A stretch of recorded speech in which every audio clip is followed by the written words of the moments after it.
Hello everyone, welcome to the stream. Happy Tuesday to you all. Welcome to another day in Azeroth, and thank you guys very much for joining me. Martin, Amy, Wanderlust, Wayne, Tawin, Andres, Mason, Lael, Killer Rock, Dustin, welcome everybody. Martin, thank you so much for the membership, I really appreciate that. What type of mage are we playing? The Season of Discovery type. Right now we're primarily fire spec, but we're kind of using abilities from all over the place, and it's still pretty early, so... But yeah, some kind of fire build, most likely. Let's start off with a little bit of fishing. And then we'll probably have to work on some first aid. Let's buy ourselves some night crawlers. John, good afternoon and welcome to the stream. Karen, good evening to you. Everything is good so far. Hope you're doing well.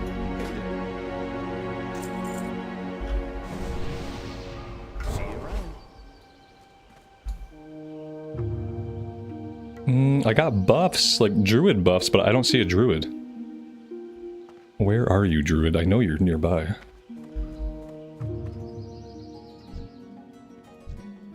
Neither of you are druids.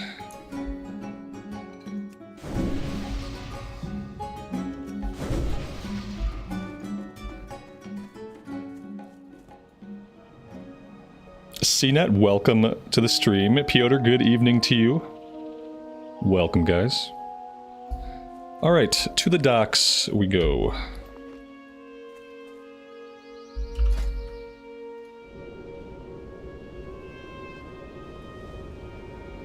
This buff is from yesterday's raid. The Mark of the Wild and the Thorn someone just gave us. And then they ninja vanished, so I couldn't even turn around and give them a buff. It's kind of the bad thing about not having Arcane Intellect keybound, is that it's much harder to give it to other people when it's not keybound. Because I have to target them, and then I have to come all the way over here to target this. But I literally don't have anywhere else I can put it.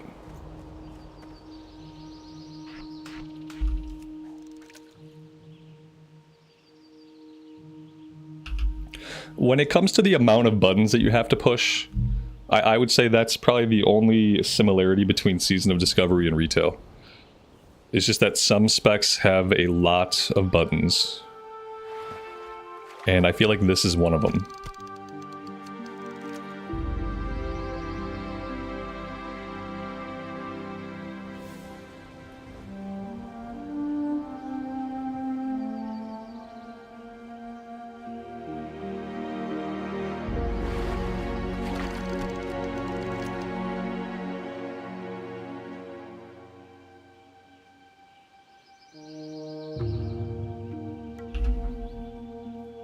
Dustin, I'm glad you liked it, man. That's awesome. Thanks for watching it. I appreciate that.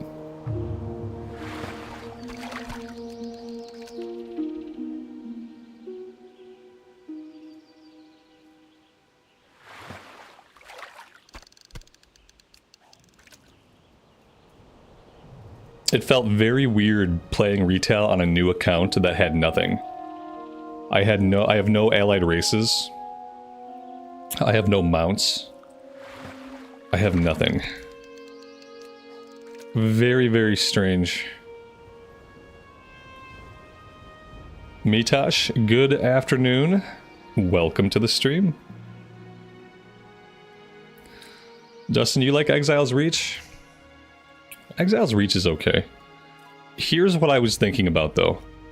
I remember when I first started playing World of Warcraft, one of the coolest things, and one of the things that I thought was like the most interesting, was that the races had different starting areas. So many games you start the game and like every journey in the game starts in the same place. But in World of Warcraft, depending on what race I picked and depending on what faction I picked, I started in one of a bunch of different areas. And so if I wanted to experiment with different classes, see different things, I had a lot of options visually, I had a lot of options aesthetically. The questing felt unique. You know, like if you're reading the quest, all of the quests in Classic, like they all have a different vibe, a different flavor. And so you could find something that was uniquely you. You could find a race and a starting zone and quest and a class that felt good to you. And now new retail players don't have that opportunity. New retail players all get pushed right into Exile's Reach. And what they did with Exile's Reach is they tried to put a few different biomes into Exile's Reach to let you experience some of what WoW has to offer. But just the fact that, like, if you're creating some new characters, like let's say you're a new player and you're trying classes to level 10 or level 15 to see if you like them, you're going to do every one of those classes in Exile's Reach until you get a higher level character. And it's just a bummer that a new player in 2025 has so many less options. So many less options than a player in 2004. In 2004, I had more options on what my World of Warcraft journey was going to look like, what it was going to sound like, what it was going to feel like. I had a lot of control. I had a lot of choices to make. What race, what starting zone, what questing areas. And now in 2025, as a new player in World of Warcraft, I don't have any choices except my race and my class. I'm going to see the same things. I'm going to do the same things. I go from Exile's Reach to Dragonflight to the War Within. I'm going to have the exact same journey that everybody... As a new player, I'm going to have this very curated, non-exploratory journey. And I think that for new players, that's really bad. It's the way it was back in 2004, like, knowing, like, oh man, I haven't seen the human area yet. I wonder what the dwarf area is like. That's something that a new player today in retail is never going to experience. And I just think it's kind of crazy that we've gone backwards. That we had all this variety back in 2004 that for a new player now has been stripped from the game. So yeah, Exile's Reach is nice, but ultimately I think it's a loss for players. I would really love them I would love to see them just let people go into the race's starting zones. Don't force a new account to do Exile's Reach. Let people choose. And explain it to them. Like, do you want a curated narrative experience for your first 10 levels? Or would you like to experience your racial starting zone in a more natural way? Like, tell people what the experiences are and let them choose as a new player. Don't force them into the content you think they should see. Because for everybody that plays Exile's Reach and likes it, there are as many people that get turned off by it. And those people who get turned off by Exile's Reach, if they could have played the human starting zone, or the orc starting zone, or the Tauren starting zone, or maybe the Night Elf if they'd have had the opportunity to play any other starting zone, maybe they'd have fallen in love with the game. But, you know, maybe it's the story they didn't like about Exile's Reach. Maybe it's like the cartoony characters or the cartoony characterization. Maybe something that a new player doesn't like about Exile's Reach actually has nothing to do with the rest of the game, but it turns them off enough so that they don't keep playing WoW.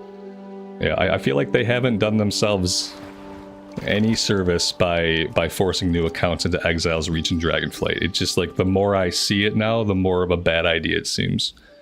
But whatever, what do I know? I'm not a game dev. I don't work for Blizzard. I got no credentials, so, you know, they're probably right. It's probably better this way. Who knows? Yeah, I don't like it, but, you know, like, I don't know. Supposedly they have data, so maybe data told them something that I'm missing.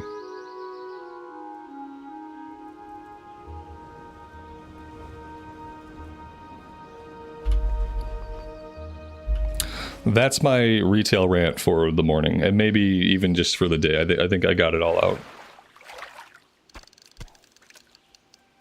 That's it. Oh, we got some catfish we can cook.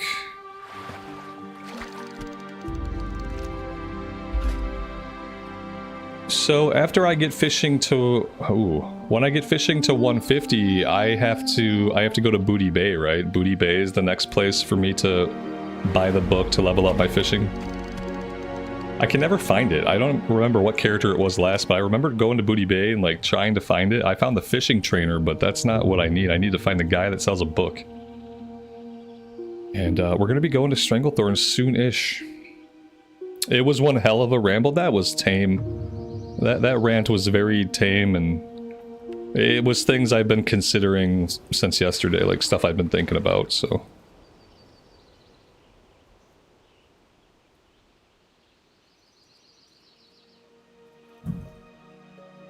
Yeah, the thing about retail is it is very much a different game. It's very much a different game than Classic. It's just two different games with the same name. That's all, and it's easier to enjoy them when you kind of approach it that way. It's not an excuse though for the parts of it that are bad. You know, like saying that it's a different game. I don't say that as an excuse for the parts of it that I don't like. It just is what it is. Tomas, good afternoon, good evening to you, and welcome to the stream. You read somewhere they might remove or change Exile's Reach? Not sure if it's true. Yeah, I wish they would go back and just let's remake the starting zones again. Let's scrub all of the Cataclysm BS out of the starting zones. At least the starting zones. And I mean like Northshire Abbey, Elwyn Forest, Dunmorrow, Teldrassil, Durotar. Like, let's scrub all of the stupid Cata stuff out of the starting zones and remake them with... And not remake them in the way that we did Exile's Reach, where we have this really corny story with a cast of semi-annoying characters that talk too much, where like in the rest of the game that doesn't really happen. Let's just like make the starting zones more like classic starting zones. Let's give them some storylines, but let's leave those storylines in the quest. Let's not do the weird characters walking around with their gums flapping in the wind as they try to talk and like the mediocre voice acting. Let's not do any of that stuff. Let's just remake the starting zones, solid classic feeling questing, solid Warcraft feeling stories, nothing to do with current events, nothing to do with current Azeroth. Let's do that. Let's do that. But they can't, because the people that work for Blizz, they don't make stuff like that. That's not how they design things. That's not what they like. They don't want to make some classic feeling starting zones that portray Warcraft in any way except the way they want to portray Warcraft. And the way they want to portray Warcraft is things like Exile's Reach. The way they want to portray Warcraft in the world of Warcraft is things like Dragonflight. Stories like are told in the War Within. That's what they want. So while that's the case, we're going to be stuck with things like Exile's Reach.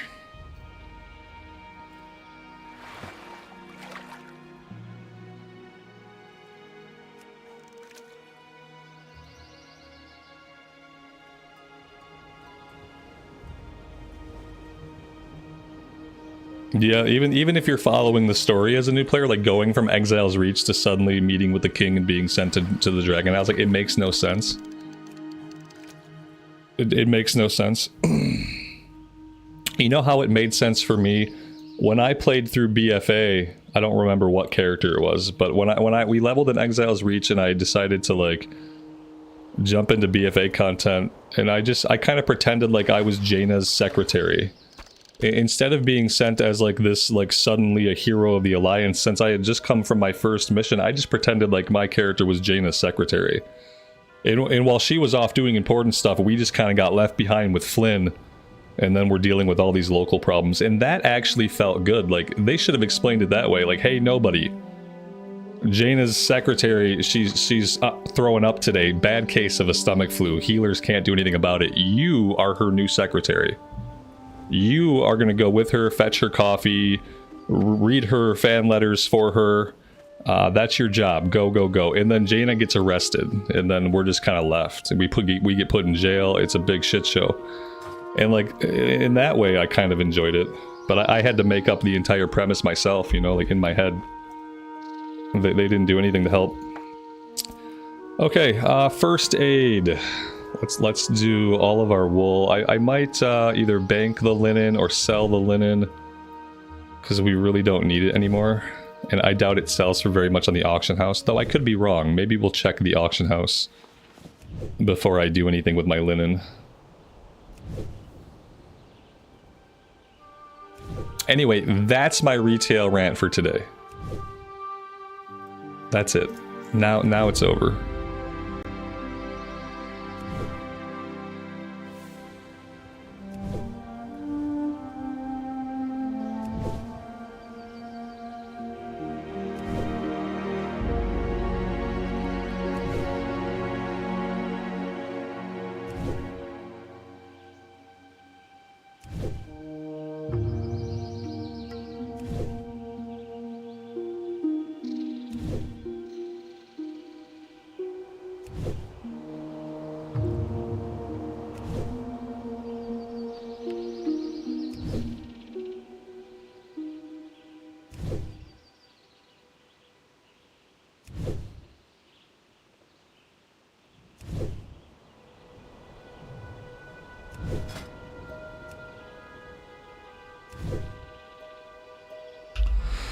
feel like we're kind of out level for Shadowfang Keep at this point, are we? Are we kind of out level? It says 22 to 30, but I don't know if is it worth all the travel? At level 28, I'm just not sure if it's worth it. It's not worth the run. Yeah, the thing is, like, eventually I'm probably gonna have to go to South Shore eventually. I mean, maybe I'm not. I don't really know. The thing about questing in SOD is, like, leveling up and questing in SOD is kind of a big mystery. Like, what are you gonna do? What zones are you gonna do? We don't really know. We're level 28. Mitosh, thank you, man. That's very kind of you. It makes things very convenient for me. I love that it must be laundry day for the epic pieces.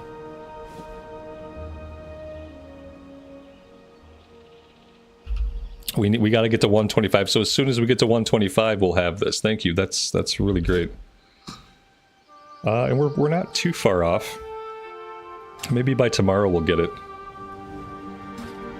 Alright, we gotta vendor some stuff, and we have to figure out where we're questing. Like, a lot of stuff in Red Ridge we were kind of working on, it went gray. So I'm gonna drop the gray stuff. The other problem is, like, some stuff in Duskwood has gone gray, so, like, I feel like we have to get into Duskwood immediately and start questing there right away. Because otherwise we have to plan to not quest there at all, and we have to plan to get to level 32 so we can go into Stranglethorn, and, like, I don't know the road to 32 without questing in Duskwood. So yeah, we're gonna have to do that. He just went for a swim in the lake? Yeah, possibly. It's a good day for it. At least here it is. Oh, I have helmets now. Do I? Oh, I already have a helmet. You know, I bought a helmet and I already had helmets. I don't know what I was thinking. I wasn't thinking, like, very much. That's for sure. 10 intellect, spell damage. Maybe. Maybe. But then we gotta turn the look off. Have a good one. And we were trying Hot Streak on the helmet.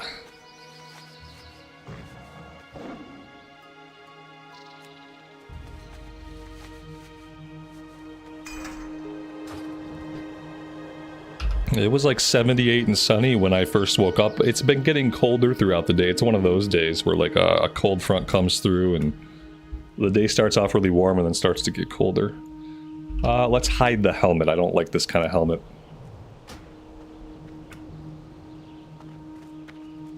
Alright, I meant to vendor. I really did. Day to you.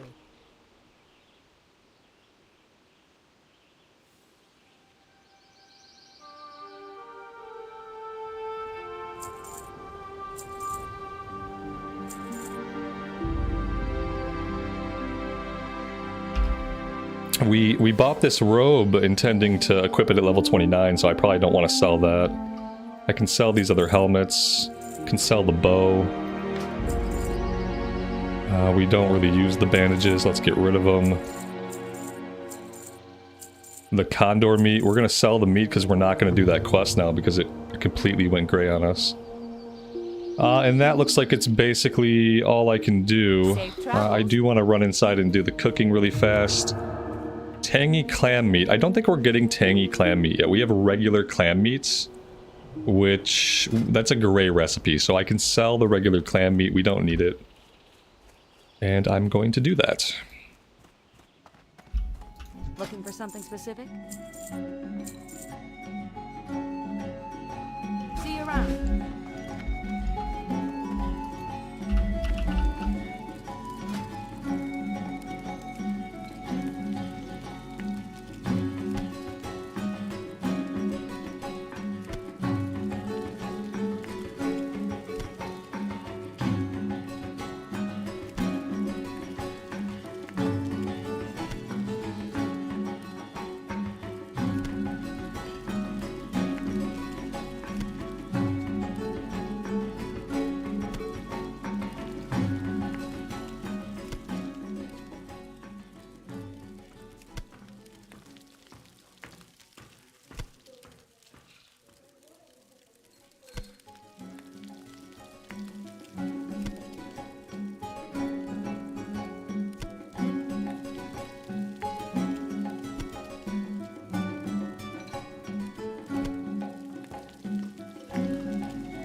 Alright, yeah, I think we're gonna head right to Duskwood. Some of the intro quests for Jitters and a couple of other things are level 20 and level 21, and I'm fairly certain we have outleveled those. But we have to do them, I think, because I feel like they chain into other things. We'll just go grab every quest we can see and kind of take it from there. Technically, we only have to get to level 32. If we get level 32, I will be fine going into Stranglethorn.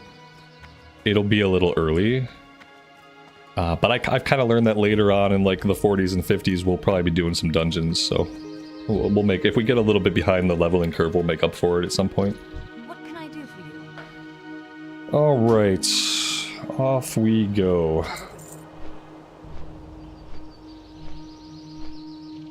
Yeah, I don't think I'm going to do Shadowfang Keep, and I don't know what the next dungeon is that we're going to run. I feel like the next dungeon we're going to run a lot is probably going to be Zul'Farrak.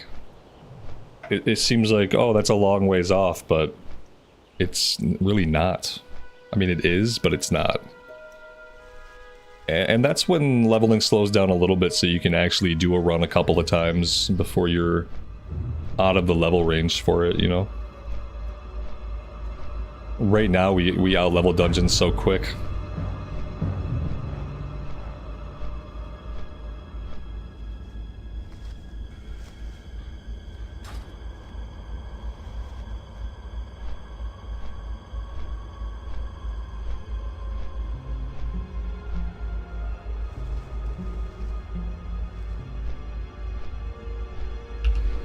How have I enjoyed the early leveling experience of the Mage compared to the Melee Hunter?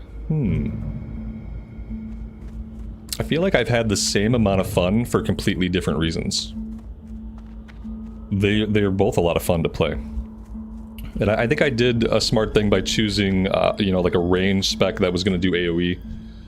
Because the Hunter was obviously just a single target machine. It was built mainly for just single target, pure single target DPS. So they feel completely different, but they're both a lot of fun, and I feel like every spec in SOD is going to feel that way in some way. And part of that fun is just the newness of it, obviously. Part of the fun is this is something new, this is a way that I haven't played Classic before, and for someone who's played thousands of hours of Classic, there's a lot to be said for being able to play Classic and playing it in a way you haven't played it before. Because once you've played most classes a lot, like, you know, you kind of lose that idea that you can learn something new or have a completely different experience than you've had before. Well met. Be careful. Farewell. I think we picked up all of her quests. I'm gonna drop all these Red Ridge quests. I just don't need them in my log right now. Maybe we would go back and do some stuff, maybe we wouldn't. But I'm just gonna drop them. Try to keep the log as clean as I can.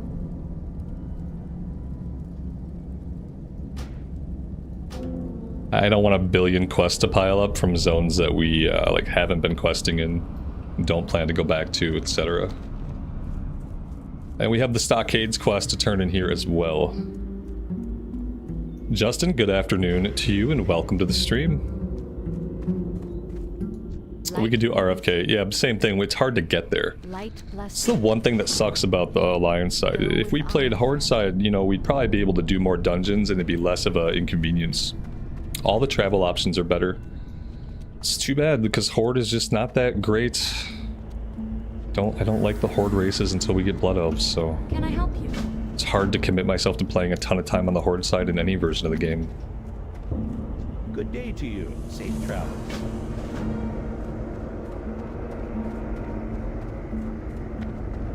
Well met. For the Alliance. Light bless you.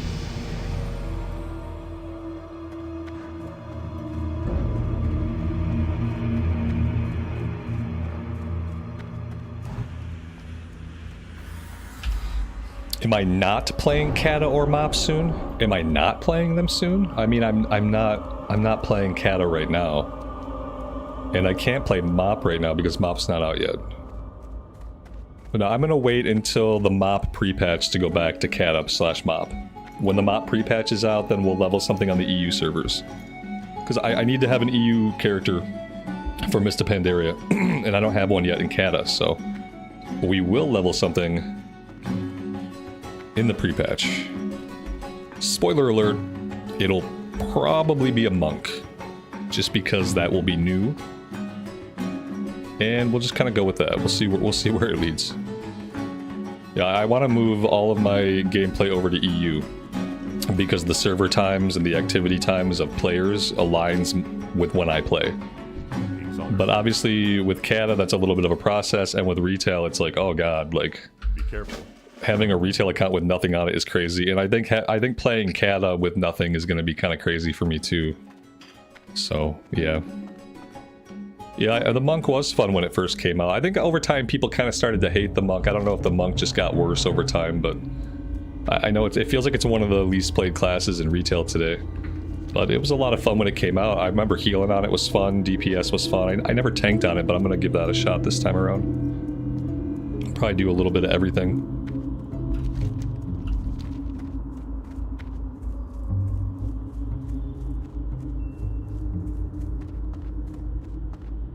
Alright, do I want to make a plan of any kind? Do we need a plan? Sort of. We sort of need a plan. Yeah, okay. Let's just work on some stuff over here. Let's go down into this area, do the Skeletal Warriors. We'll do the first part of the Night's Watch. And then we'll head out to the west and do some stuff over that way. Monica, thank you for the membership. I appreciate that. Thank you for being here today. We got herbs. What do we got? Bruiseweed and Mage Royal. So far, we have not come up against an herb that we couldn't pick. Like, we've been pretty good so far with keeping up with everything.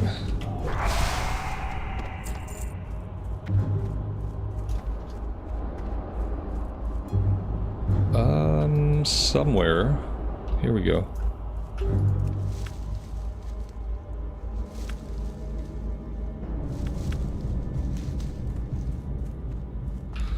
I feel like when they do the Mist to Pandaria pre-patch, they'll probably do like a Joyous Journey either at the same time or something like that. And I feel like it'd be like kind of a waste to level a character now. And they have so many other things that I'd rather do.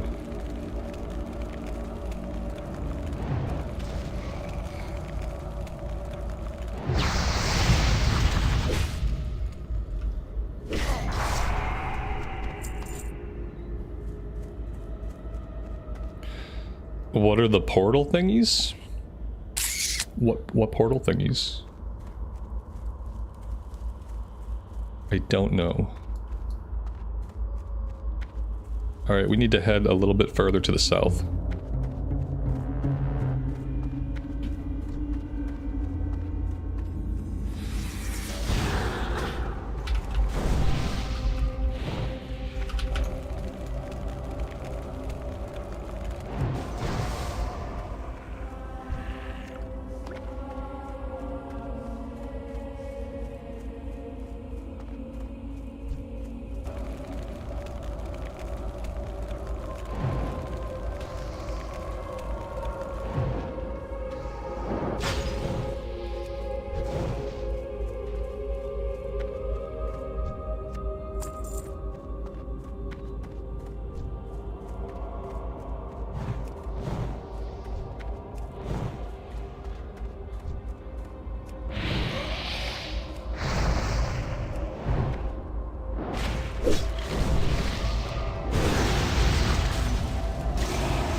Make sure you have mana.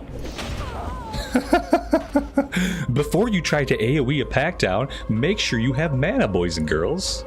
If you don't have mana, you're dead. I'm clearly not prepared to play this character today. I almost played some endgame on the Hunter. Maybe that would have been a better choice. We'll do that tomorrow.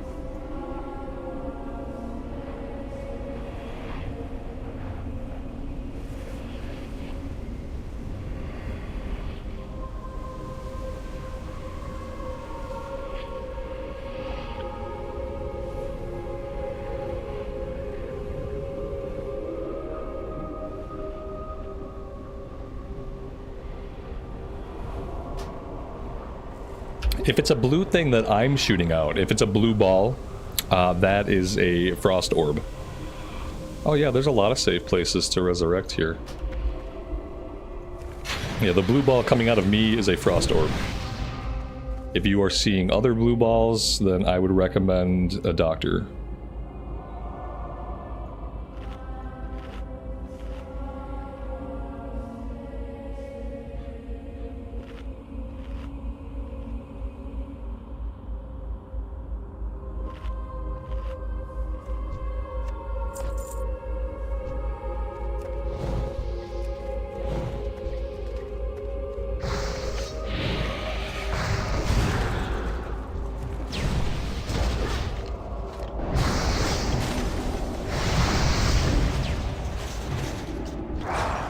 I'm so bad at targeting my living flame. Like, I always know what I need to do, it just never works out. So ideally, you want this to trail across the ground and create an area of fire that's hitting multiple mobs. And somehow I always manage to cast it on the guy that's like standing off by himself, and I do it from an angle where it couldn't possibly like come in contact with any other mobs. And it's just like, so far that's the worst thing. It's like I just can never position my living flame optimally. Unless a bunch of mobs are running right at me, and then it's pretty easy. The other thing is, like, I struggle to like switch back and forth in my mind between single target mage and AoE mage. Every time I come up against one target and I have to take on just one target, my brain kind of slows down. And it's like, okay, what buttons are you going to push this time?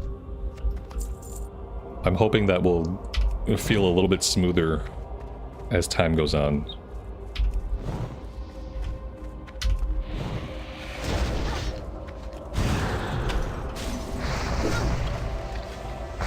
See, there we go. That's what you want the living flame to do. You ideally want it to be hitting everybody like in a line. So like that was actually the best placement I've ever done with my living flame. But I'm starting to realize that the placement is really important. And if you mess it up, it's going to be really impactful on your damage output.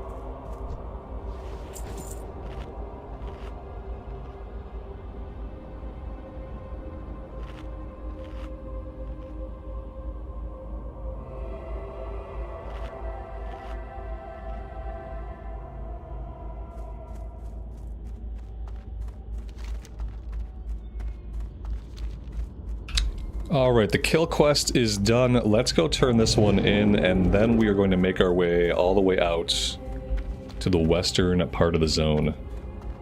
Because we have some low-level stuff over there to take care of.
Lael, welcome to the stream, man. As a chronic oversleeper myself, I can definitely understand. It does cut into productivity. Well, farewell. Safe travels. I oversleep when I don't have a reason to oversleep, though. I'm the worst kind of oversleeper.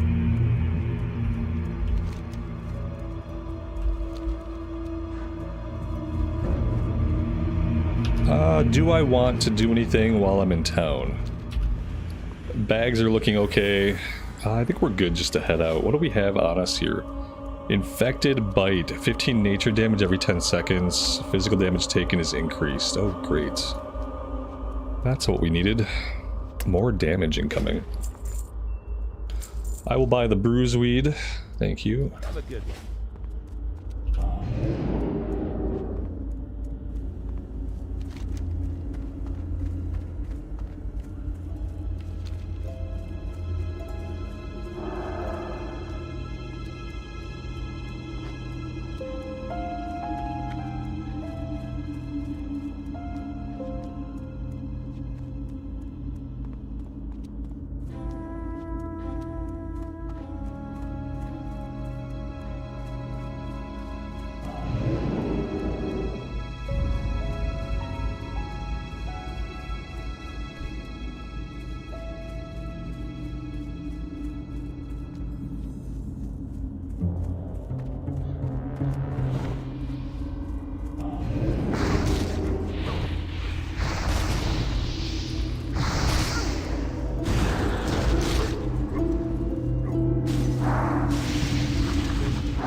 Oh, you know what?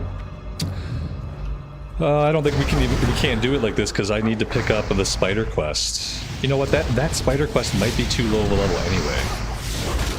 Yeah, it's not even on the map anymore. So we're gonna miss the pygmy. There's a quest to kill pygmy spiders, but we've already out leveled it like quite a while ago. So.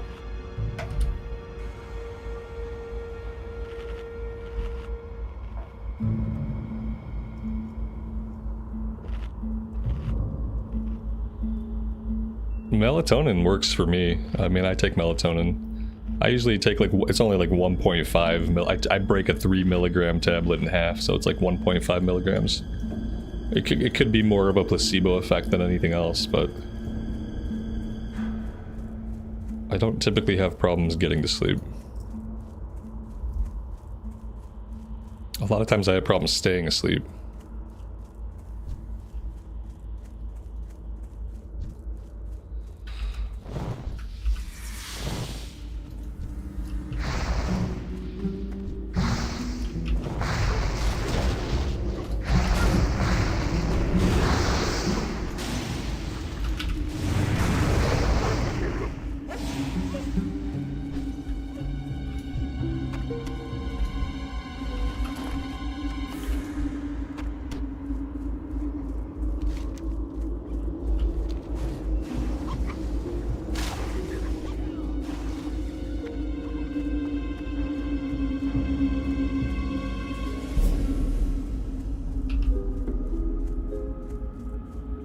Kashik, good afternoon. Welcome to the stream.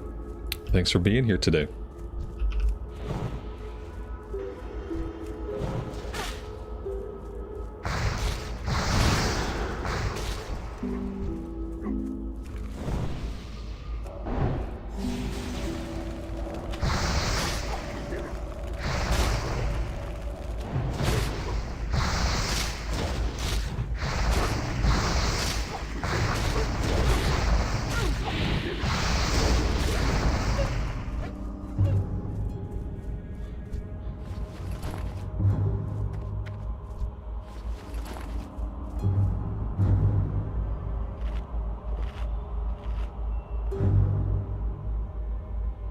What happened to my herb track? Oh, we died. That's what happened to my herb tracking, because we died. Yeah. I turned it on at the beginning of the stream. Bummer. We probably missed a couple herbs, unfortunately. Thanks for calling it out. At least we have it going now. I'm like kind of discouraged about all these quests because they all seem like they're going to be really low level, except the mobs are still beating the living crap out of us. All of these mobs are gray, guys, and they hurt so much. It's kind of crazy how much damage they're able to do.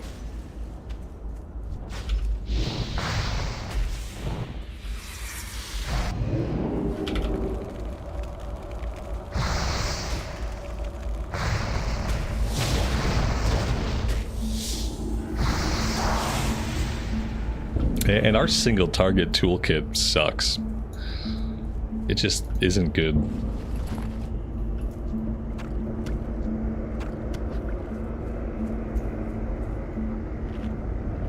Eating and drinking after every fight. Good, good, good.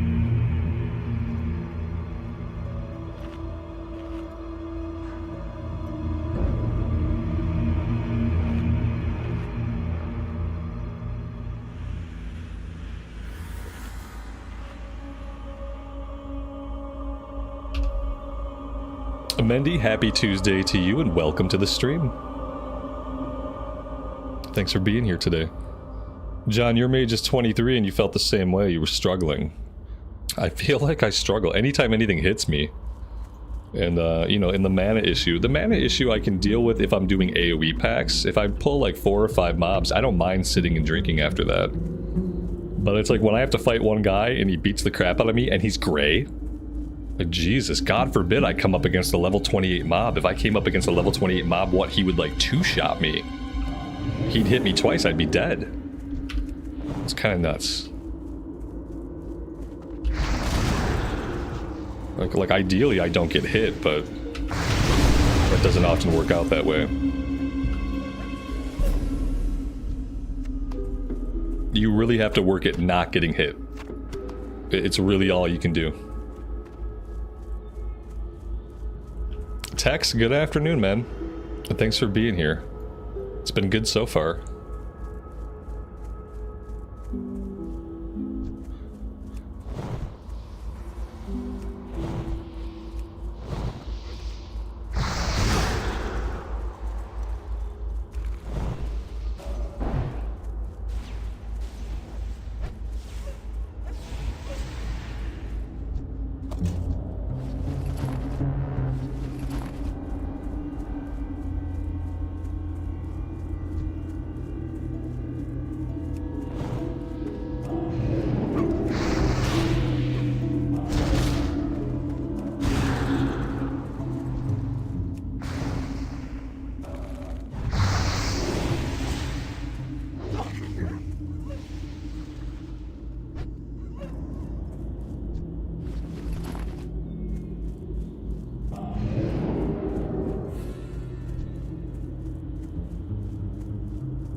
We are definitely feeling exactly like a glass cannon.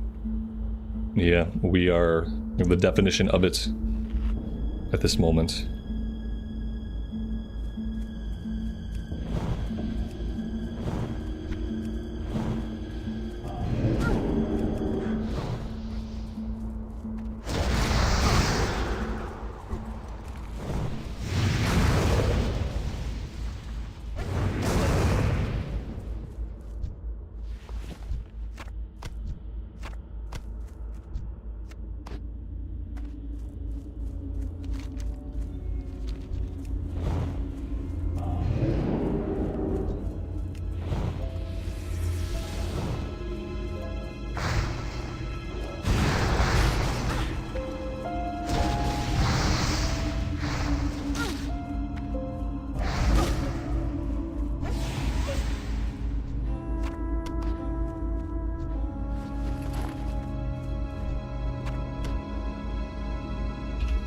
Arcane Barrage was big for you at this level. Instant cast, low mana cost, and big boom. Is Arcane Barrage, that's a rune though, isn't it?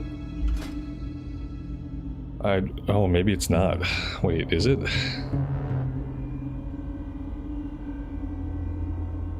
It is a rune, okay, yeah. It's a back rune though. Oh yeah, I got orb on back. I need my orb. I need my Orby, but I guess if I wanted to do more single target, like this would be the way to go for now.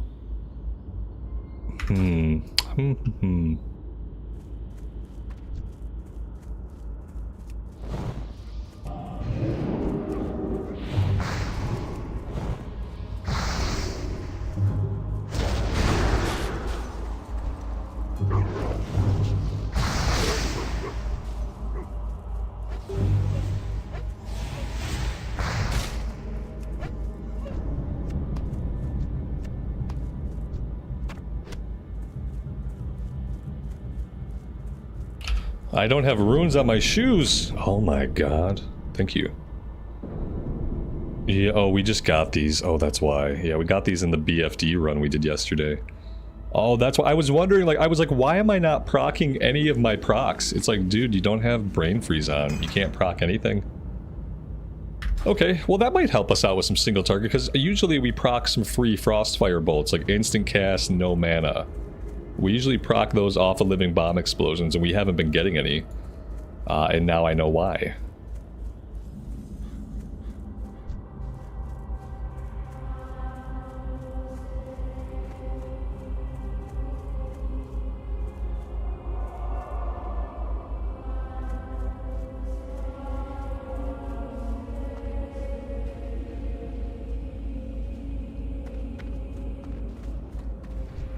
Need something?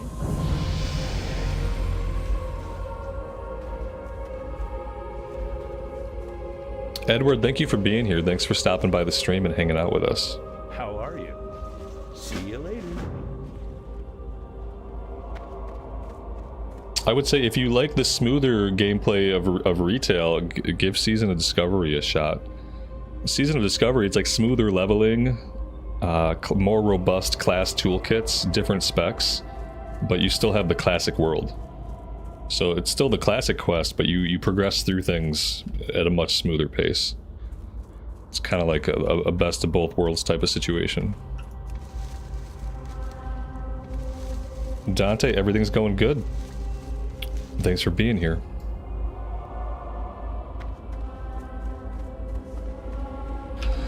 What do we need? Do we need anything in this area right now? I think I'm gonna wait on the ghoul fangs until a bit later on.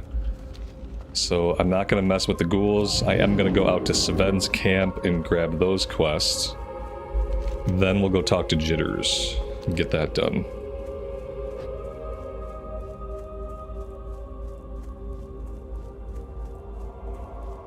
Yeah, I think you'd probably enjoy Saab quite a bit.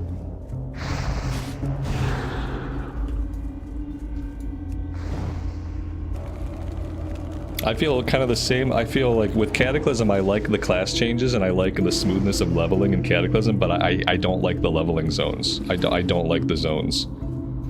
The zones all kind of lost something when the Cataclysm happened and they remade them. So for me, like, this is a great way to have different specs, class changes, faster leveling, but to have it in Classic era, instead of having to deal with the post-Cataclysm world.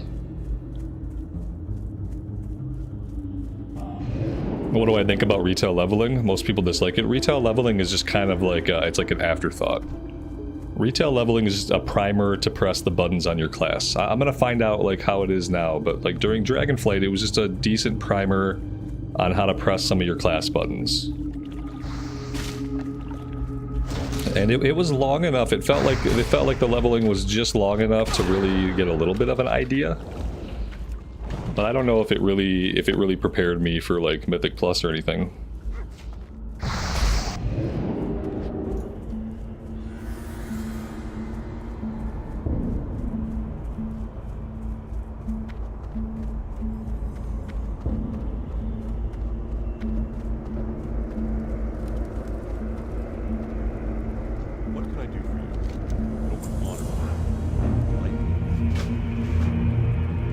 I don't really think retail WoW, the way it is played anymore and where all their development goes, I don't think it needs to have leveling.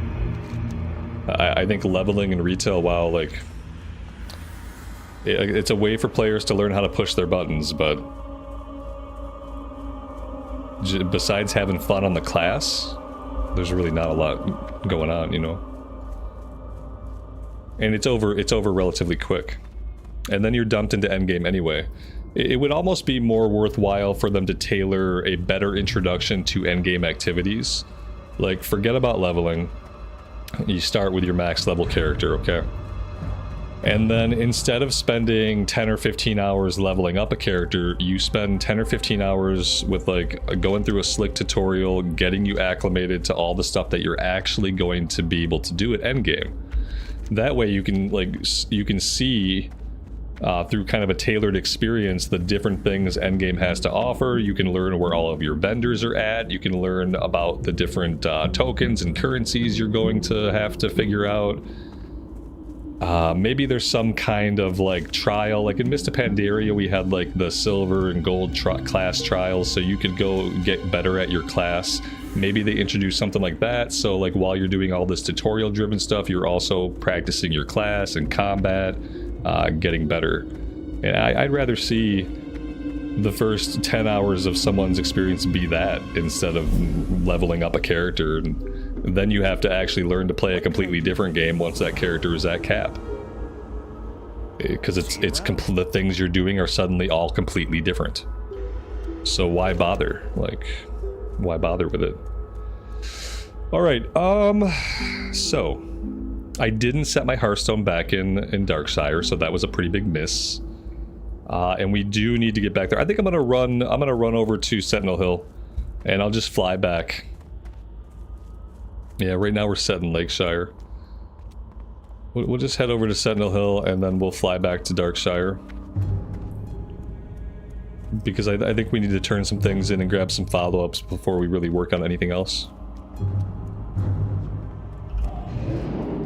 Have I been missing a lot of herbs, or have we just not really come across any? I feel like I haven't seen an herb in a good minute. Yeah, yeah, exactly. Well, that's real. It'll show you how to queue for Mythic Plus. Like, yeah, give you a quest to do a Mythic Plus, show you how to queue for it. Like, and it's not just that. Like, it could walk you through like whatever the current endgame activities are. That's what the first 10 hours should be. Just figuring out, like, is this going to be a game I want to play? Because that endgame stuff is what retail is. Like, retail is about playing at the endgame. Retail is not about leveling characters. So they should just have you start in the actual game and actually build a tutorial that like gets players onboarded to the things they're going to be doing. Any plans on a horde character after the mage? I have to, like, these days I really do try to just play on one faction. Because what happens is, like, I build up resources on the faction, I have gold and bags and professions, I have friends, people that I'm playing with, and then, you know, I switch factions and then I lose all that stuff. So, like, maybe someday, but no time soon. Maybe if I did a horde side character, I would probably do it as a recording series. I'd probably just do it as a recorded.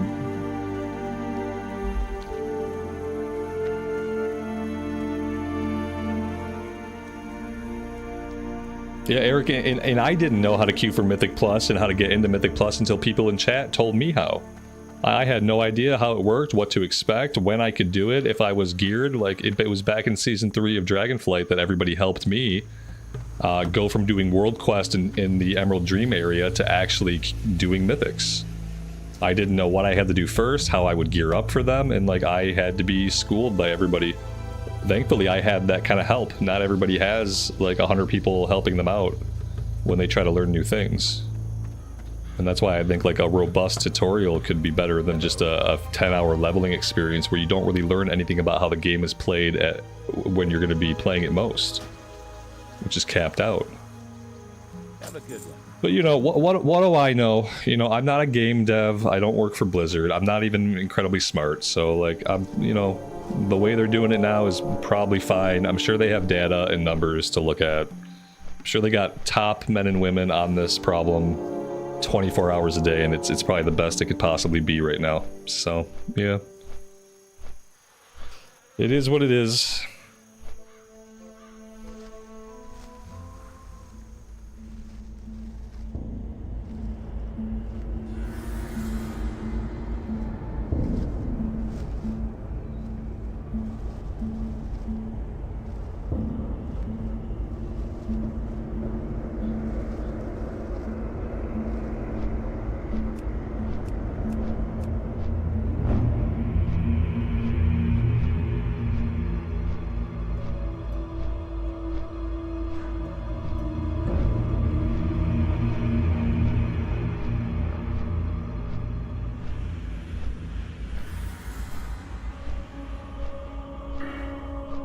Speaking of level 29, we have a talent point. I'm going to take the last point in Master of Elements. This one seems pretty good. Fire and Frost spell criticals will refund 30% of their base mana cost. So yeah, that's... I'm hoping that helps us eventually keep more mana from fight to fight. And then we got to circle back. We got to finish Incinerate, and I think we also have to take Burning Soul. The only thing we're skipping in this tier, we're skipping Improved Flame Strike. It's not part of the build. Everything else we need.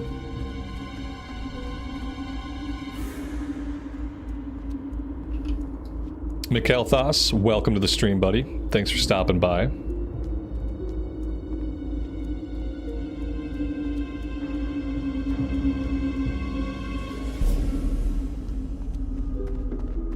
You need something? Safe travels. Be careful. Piotr, tell your mom I appreciate her tolerating us. I appreciate it. Yeah, that's the other options. Like, you could end up being in a great guild. And if you're in a guild of friends, whether they're real life friends or not, and they can show you the ropes. But if you don't have a support system getting into retail endgame, you're not gonna make it. You're not gonna have fun. You might not even find the fun. If you don't have somebody helping you get into retail endgame, you might not even find the fun. You know? You might just be like, well, what the hell am I supposed to do? I've done some heroics. What else is there?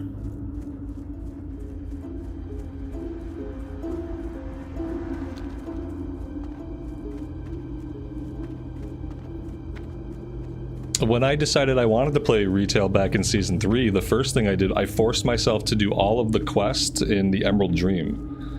Because the Emerald Dream was like the new zone that had come out, and so I thought, you know, like, you don't know what you're doing in endgame, you have no idea how to play endgame or what's involved. How about you start by just clearing all the quests, doing all the side quests, doing all the world quests in the new zone, and see how that goes.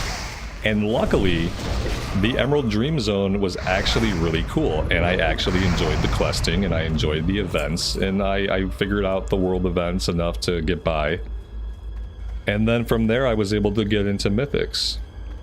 But I had to make myself, like, force myself to play all of the content that was currently available, and slowly start to learn, like, what my daily routine was going to look like. It didn't come naturally, and it didn't make sense off the bat. I had to learn it as I went. And a lot of that was getting help from you guys.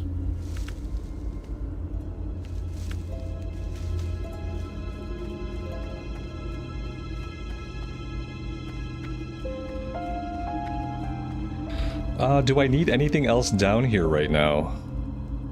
I don't think so. Okay. Back to town we go.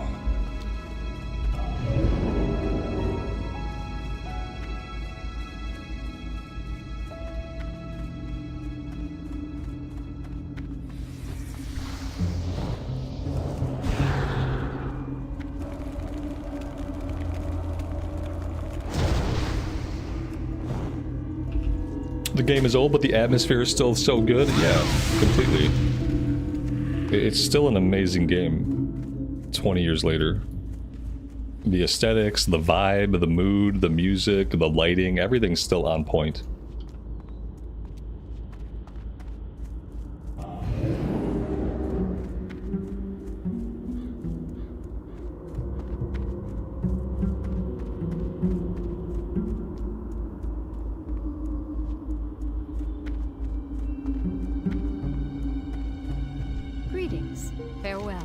light bless you.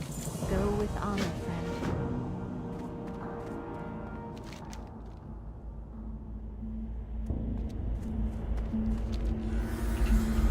Let's go up the hill here and see if we can take on the Shadow Weavers I think we need. Yeah, Nightbane Shadow Weavers. I never fight them over here and they're really close to town. So let's see. I have a feeling that most of them over here are going to be runners or like varieties that we don't need for the quest, but we'll see.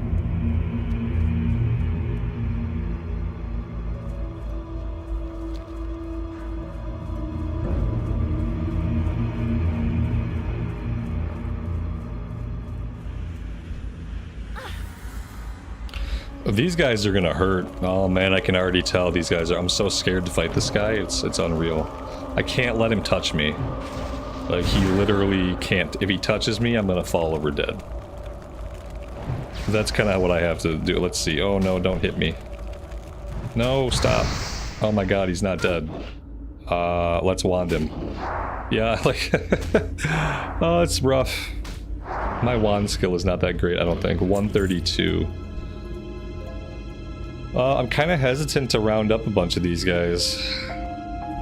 Because I don't know how well it's going to turn out for us. I also don't know if we're going to find a lot of Shadow Weavers in this area. Right now I'm seeing a lot of dead bodies.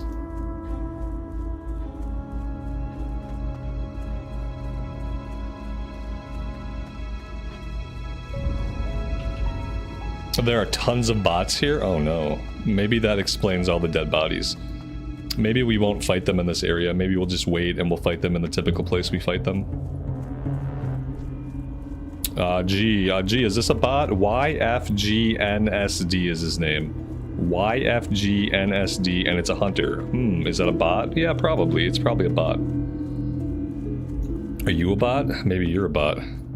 Your name is JKGHNC, and you are a hunter, and you are wearing a cloth robe at level 29, so you are certainly a bot. Bot. So that's two bots, like right out in the open. They're all around us. OPP, oh no. Oh, that could be a real guy. OPP, oh no. That's the letters. Oh, this could be a real person. No, it's a bot. They just did a total bot turnaround. A lot of bots out there. Yeah, we won't do that quest there. Let's head out to Abercrombie and talk to him and... yeah. It's rough. I didn't set my Hearthstone again. Like, one day I'll set my Hearthstone in Darkshire, but not today. Apparently that little area is really bad. I haven't run into a lot of bots so far, but I'm pretty oblivious to most things. So if I hadn't been told there were bots there, I never would have noticed. To me, it would have just been hunters running around, you know what I mean?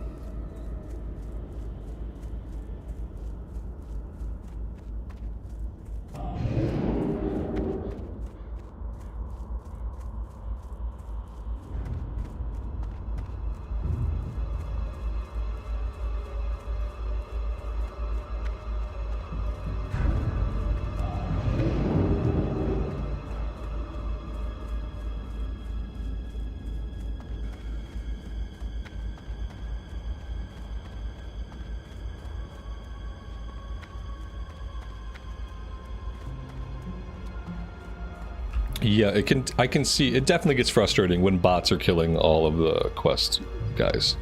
I get frustrated when players are killing all of the quest guys when they're trying to do the quest and we have to compete. So seeing a bunch of bots clearing it, it's not great, you know.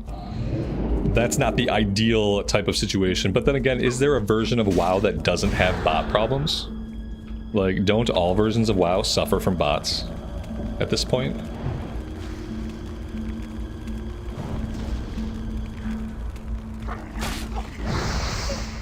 Sometimes they'll invite you to a group. Listen, I've invited bots to group before. We were questing in Darkshire. I don't know what character it was, but we were doing stuff by the graveyard, and there were a couple of hunters that were, like, I thought they were doing the same quest because they were killing the same guy, so I would invite them to group.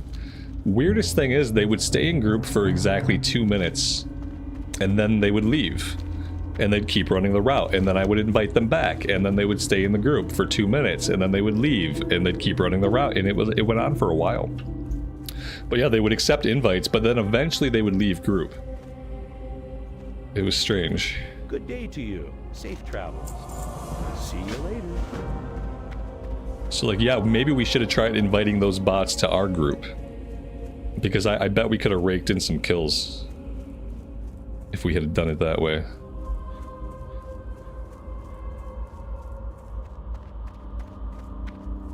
I need my Mage Royal. I knew you were gonna attack me. I knew it.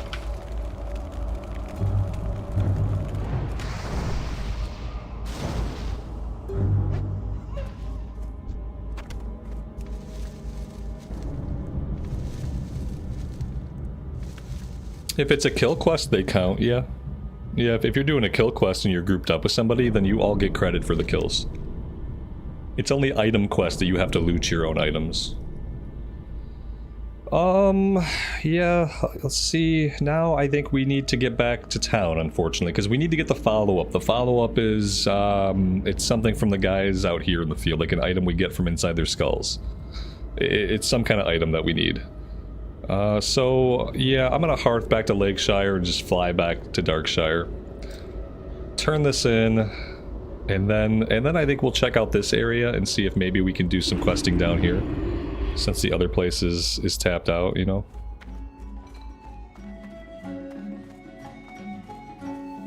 Let them help with the quest, then drop and report them. Nice. I don't believe that Blizzard does much when people report bots, to be honest. I wish I could believe that they were like Johnny on the spot with it, they would ban the bots immediately, but I don't think that happens. I think they just file it. They file the information somewhere. Ooh, we can equip our durable robe of the eagle. There we go. That's a little bit of an upgrade for us. Let's put the chest on it. Burnout. Light bless you. There we go. A little bit of a different look for us.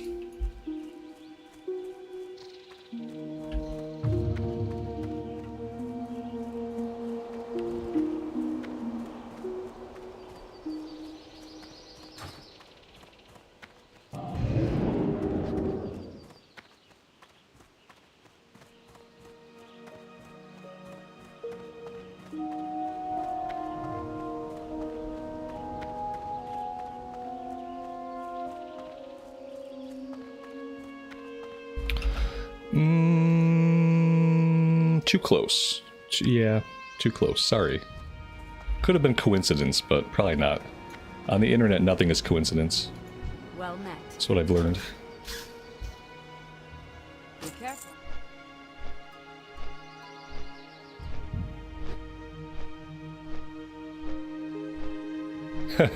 You used to play an MMO where eventually the developers sold the bots to their players. No, that's not the way. I hope you didn't continue to play it for long after that.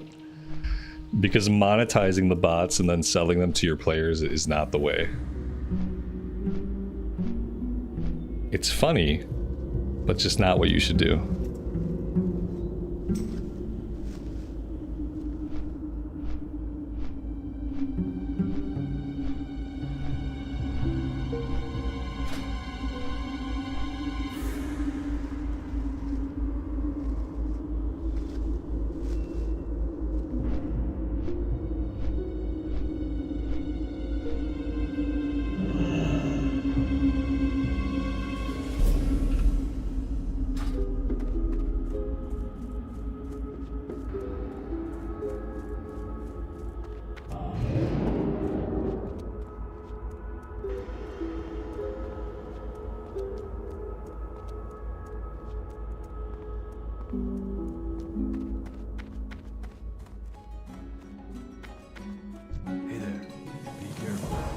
There we go, Rot Blossoms.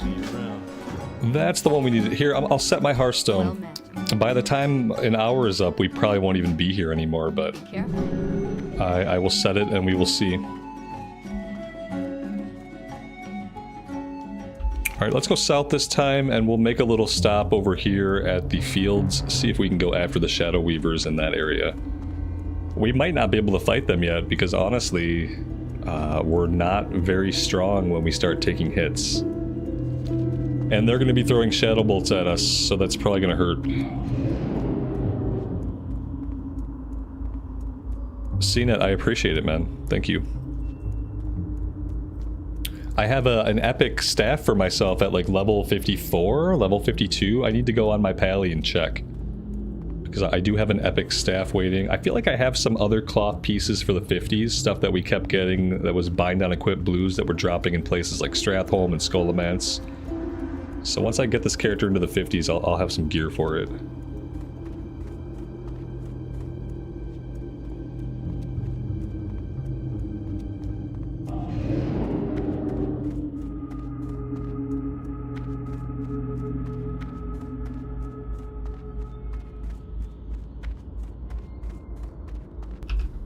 Patrick, good afternoon, man. Welcome to the stream, and thanks for being here today. I appreciate it.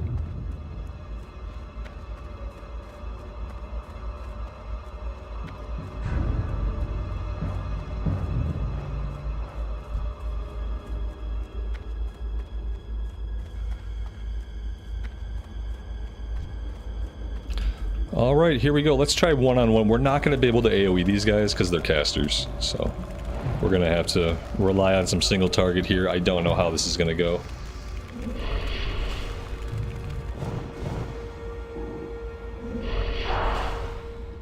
It's not going great. I don't know if I should be spamming Fireball or if I should be spamming Frost Fireball to the exclusion of like everything else, but yeah, that was not good. Half HP is not a good way to end a fight. Dampen Magic would be a good idea. Thank you. Putting our buffs back up in general would be a good idea.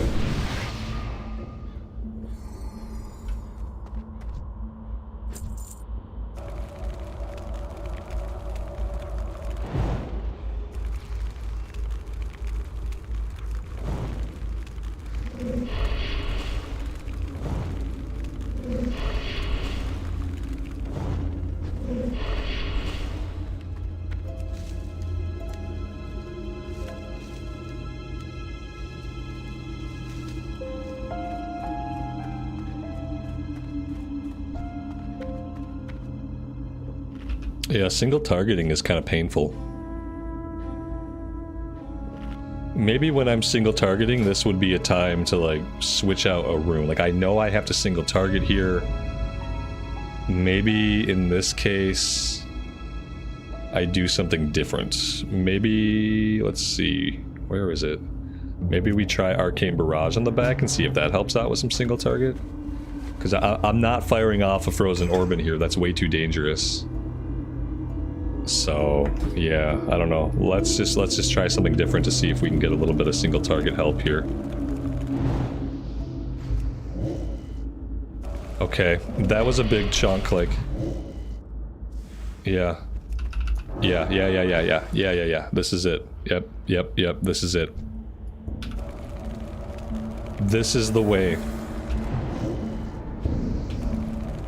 Except when they resist. I think I could do like a fireball and then an arcane barrage thing. Oh, fucking resist though, man. He just keep resisting everything. Jesus. Okay, yeah, it's better, right? Yeah, I think we need to do this. If I know I'm going to be doing a lot of single target, I have to change the build a little bit.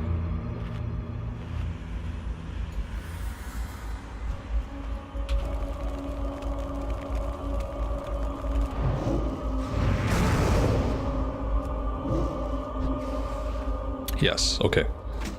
It's coming together. It's coming together.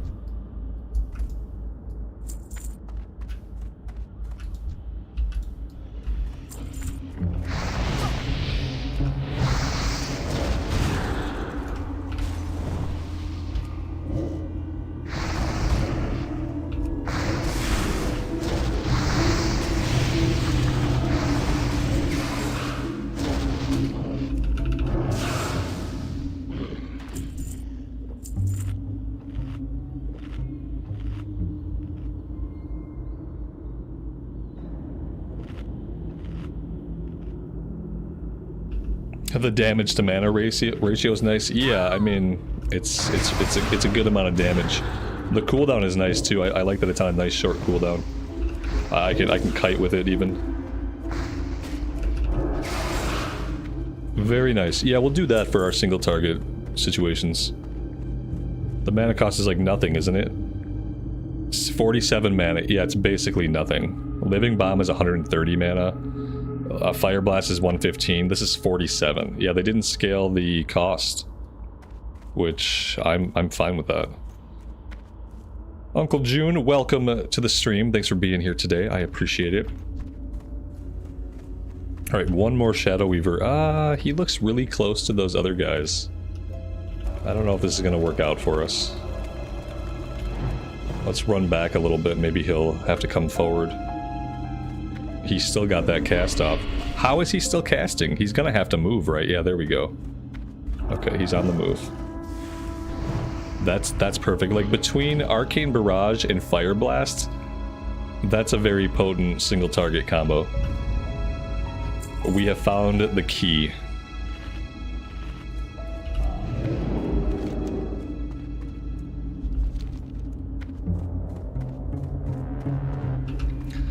Let's just continue out to the graveyard now, I think. Do we have... Yeah, we have Skeletal Fiends and Horrors now. Yeah, let's go out to the graveyard, and we have quite a few things we can work on over this way.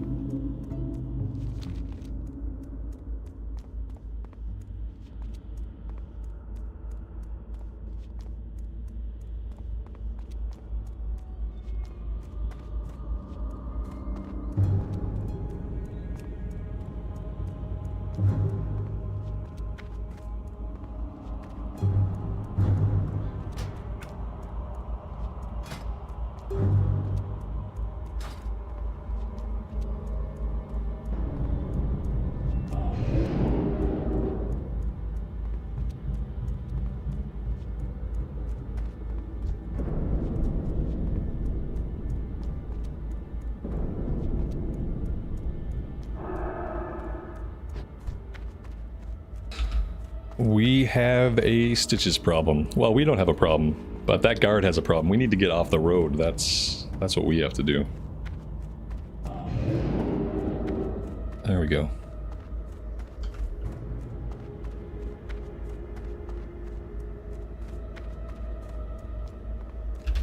Kind of surprised that we're not seeing more herbs. Maybe I need to go off the road a little bit. The terrain over here is really rough. Yeah, here we go. We need to get off the road at least a little bit, otherwise we're never going to see any of these herbs. And now we have to find a way to get up there.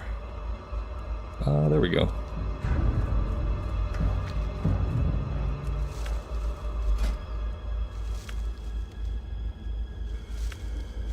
Herbalism is a little bit behind.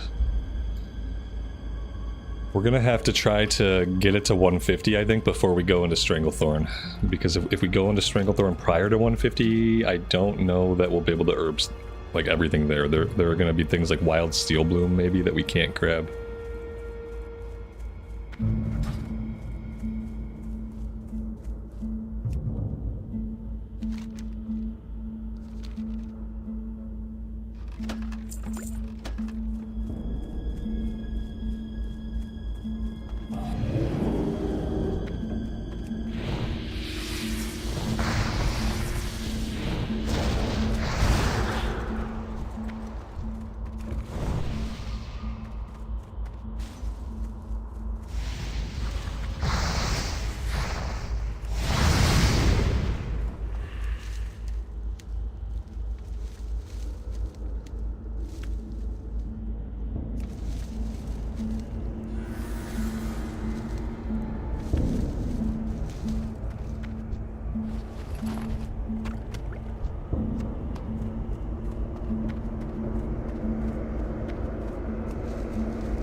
And for this area, though, maybe we go back to the orb, because we are going to be doing some AoE here. So let's switch back to Frozen Orb and see how that goes. The Mage looks fun to play. The Mage is fun to play. Yes. Has been a really good time so far.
What is my ping like playing on an EU server from North America? It's non-existent.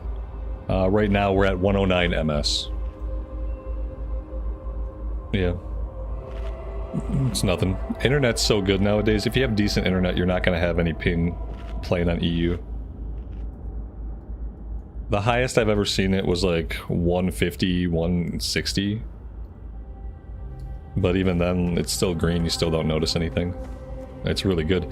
Back in 2005, with the best internet that I could get in my area, I had like 250 ping, 300 ping connecting to US servers back in 2005. So the game was definitely made to handle a certain amount of ping. Because back in the day, like to get 109 ms back in the day, you know, you had to be on some very expensive internet. But yeah, it's good. I have had no problems. And the cool thing is I don't have to worry about US maintenance times. Never again will my gameplay be interrupted or halted by US server maintenance times. Yeah, I've never had high ping to even have to deal with it. I never had high ping back in the day. I don't have high ping now. I've never really had to worry about it. Unless there's a problem going on with the servers, I never have latency.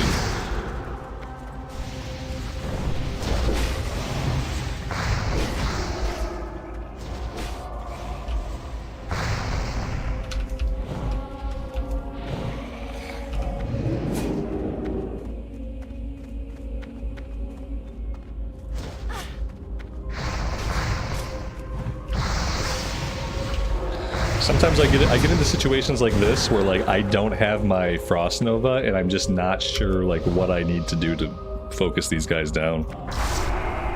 I guess I could Arcane Explosion until they die. It's probably my only hope. That was close. Not ideal.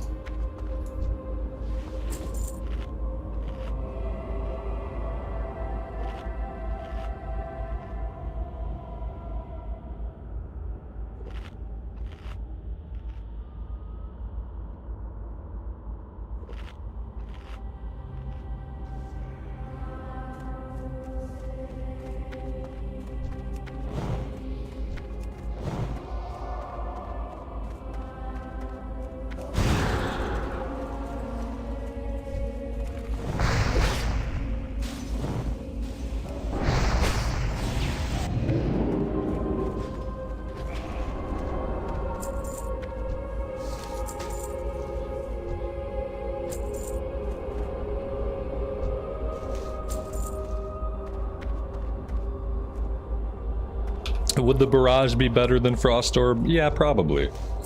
The reality of it is, like, do I need the Frost Orb unless I'm in a group situation and just trying to crank out, like, maximum DPS? I probably don't need it. Would a powerful instant cast attack be more useful a lot of the time? Perhaps. Perhaps it would. Or we can go with Fire Blasts, or Overheat here. Fire Blast will always crit, and can be cast while casting another spell. That could be an option too.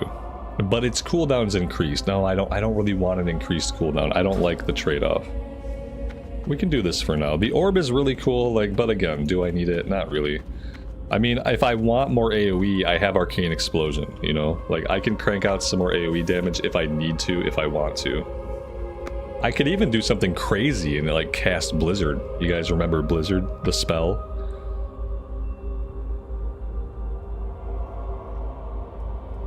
Edward, thank you so much for the membership. I really appreciate that. Thanks for that and for hanging out with us here today. Alright, we'll go with Arcane Blast for a while. And just a barrage, sorry, and see how it feels. Oh, we got herbs up here. That's Grave Moss. I'm not going to get skill ups off Grave Moss, I don't think. Bruiseweed, though. Morbid Fell often comes through this area. That's awesome, man. I hope you enjoy your time. I think that you will, based on what you said. I think that you will really enjoy Sod.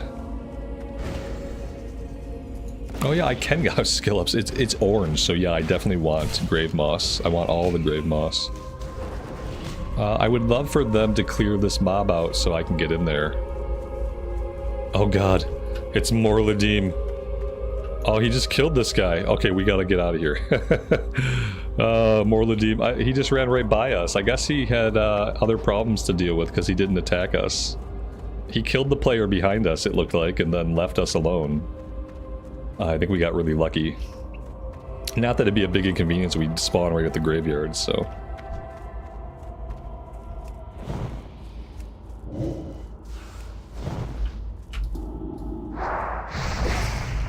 Yeah, this Arcane Barrage is probably too powerful to pass up, you know what I mean? It hits really hard for an instant cast ability that is on a 4-second cooldown. Maybe he killed a bot, that'd be awesome. Morladim out there doing work. Doing Blizzard's work, killing bots.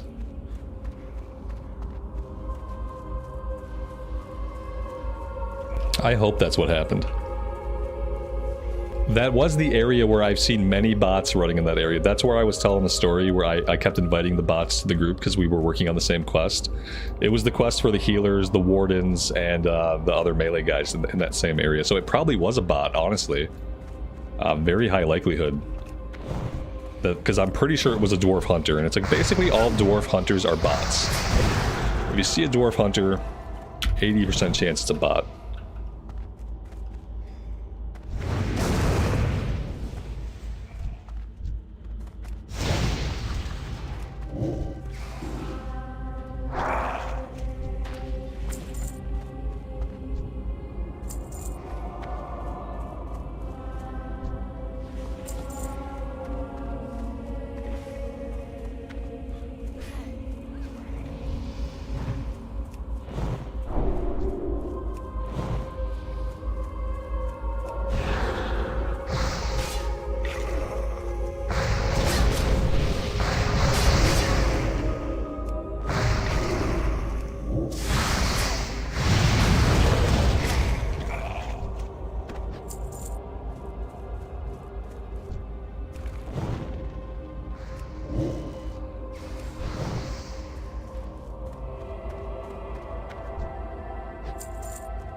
So we're done with horrors, we only need fiends.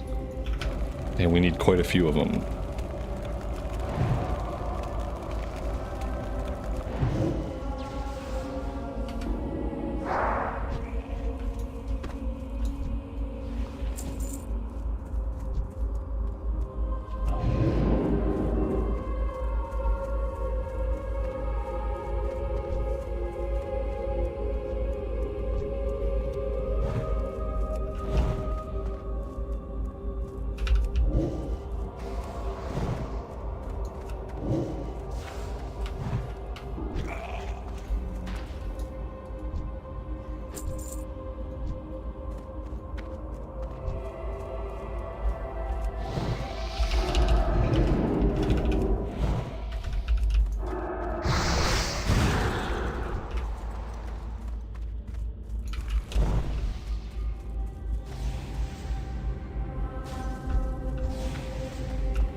Yeah, I heard of that guy. The YouTuber that focuses all his time on hardcore killing bots. I've heard of that. I've seen some videos of his pop up on my feed randomly. And then I think like Asmon might have reacted to one of his videos and maybe I caught that. What do I think of the Oblivion remaster? I need to put some more time into it. Yeah, right now I really like it, but I haven't played a lot, so. But I really enjoyed what I've seen so far. I mean, it looks amazing, and it sounds amazing. And so far it runs really good.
We are gonna have to take a coffee break soon. Very soon. I am out of coffee. It's very sad.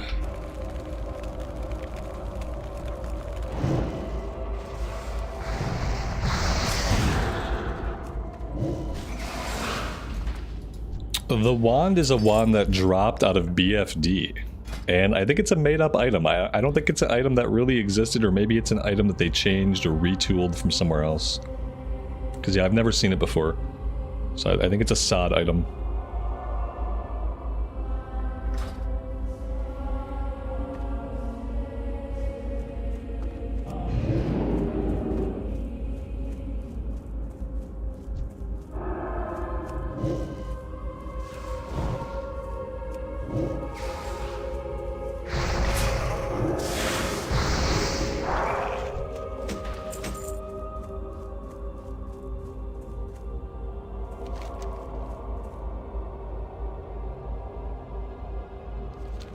Okay, that is 15 out of 15, so we need to head back to town. We are going to go over to Sentinel Hill, and we are going to fly from there. That's going to be faster. So let's go do that.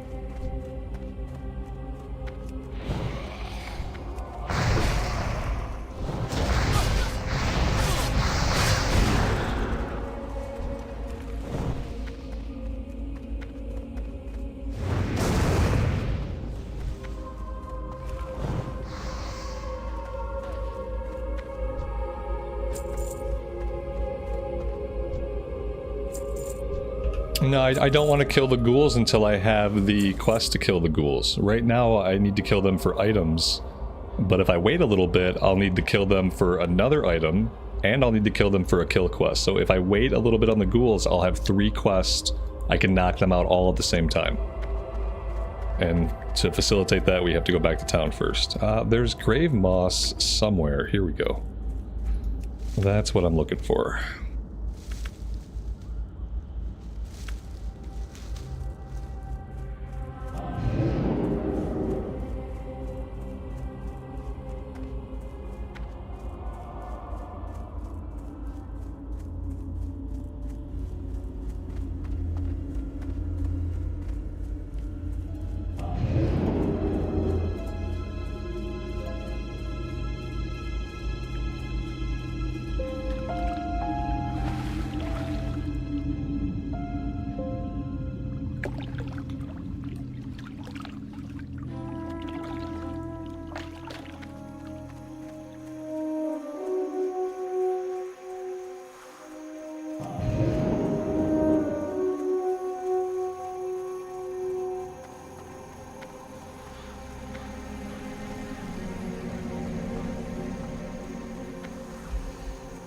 And see, if we do it this way, we get to see Westfall at the most beautiful time of day.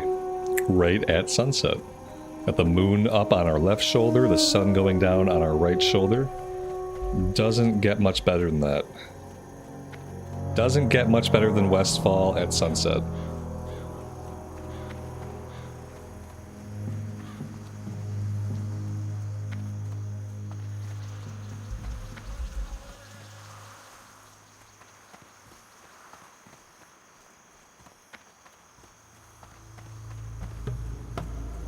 What can I do for you? Have a good one.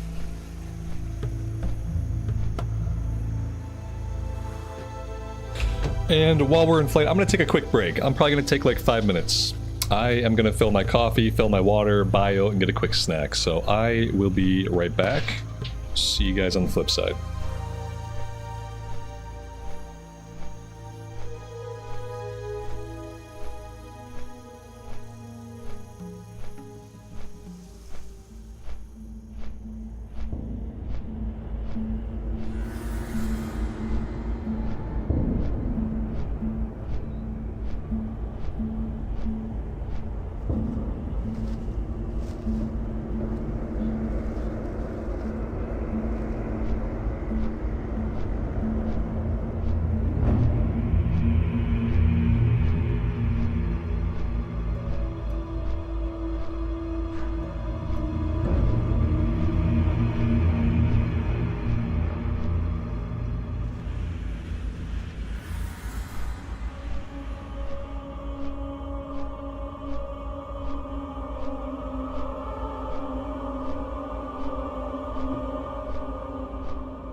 we are back.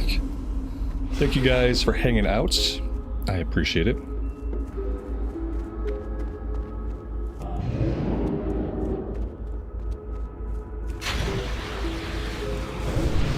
Need help?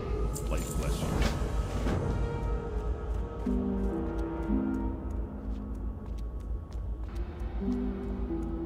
Hey there. Have a good one.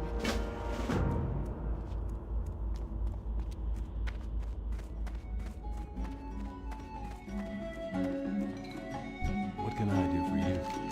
Have a good one. Forge alliance.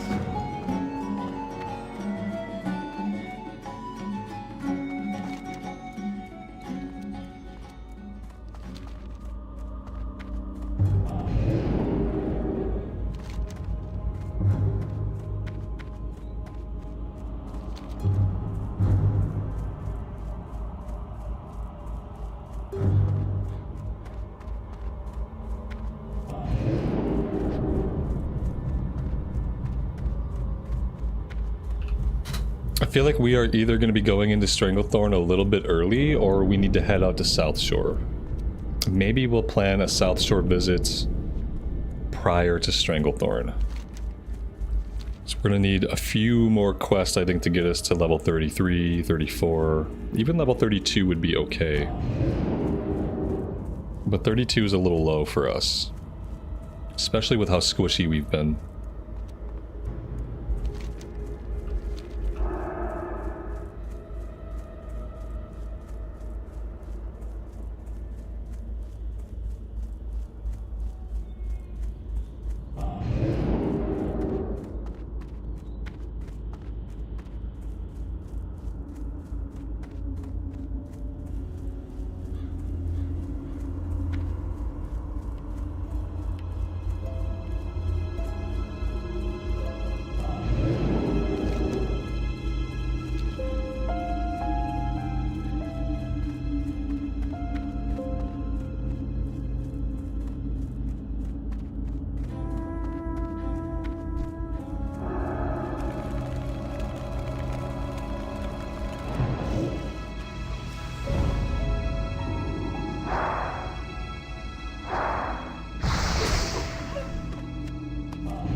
Luke, good afternoon. Welcome to the stream.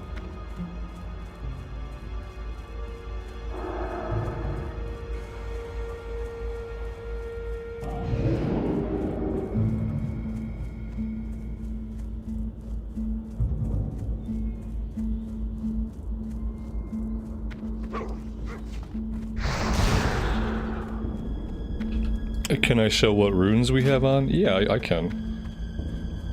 If you can read the fine print there. We got Hot Streak on the helmet. We're using Arcane Barrage on the back. Burnout on the chest. Molten Armor on the bracers.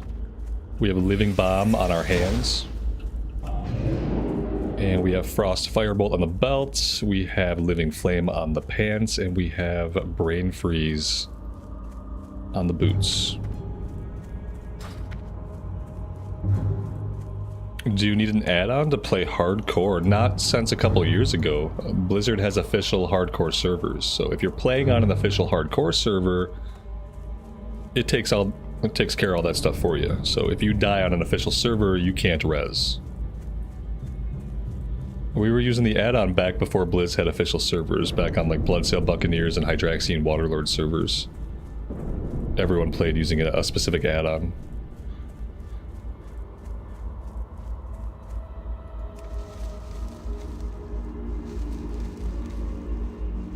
Is there a reason for Arcane Barrage, or is it just good instant damage? I think, yeah, you just, yeah. Yes, yes, and yes. There is a reason, and it is damage, yeah. We were using Frost Orb, which is another AoE, but I have a lot of AoE already. What I don't have is a quick way to put a chunk of DPS into a single target, so... we're gonna stick with this for now, just so that when we have single target stuff to do, we can crank that out. It's very low mana cost, it's very high damage, it's instant cast, and on a 4-second cooldown, so... it does the job I need it to do perfectly.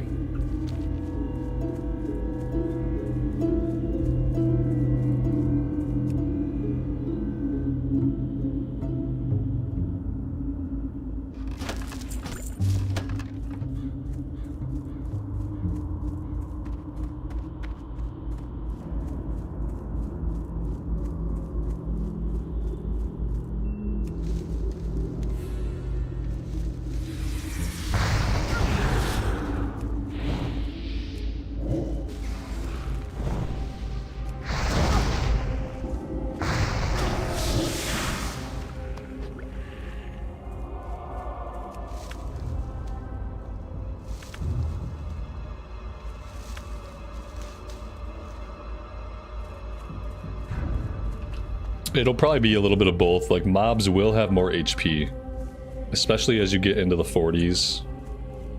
Mobs just get a lot tougher because they buffed all the open world mobs quite a bit. Hey there. See you around. All right, see, now we have a quest for ghoul legs, we have, or ghoul ribs, ghoul fangs, and we have the kill quest for plague spreaders. So now we can do all 3 quests at one time. And that's going to be good. And then I think maybe... I thought maybe Sven had another quest for us, but not yet. We probably should have stopped down here and worked on Sven's revenge, because then he would have had another quest. We'll have to do that after this stuff.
Gonna be tough unless the respawn rate starts cranking out.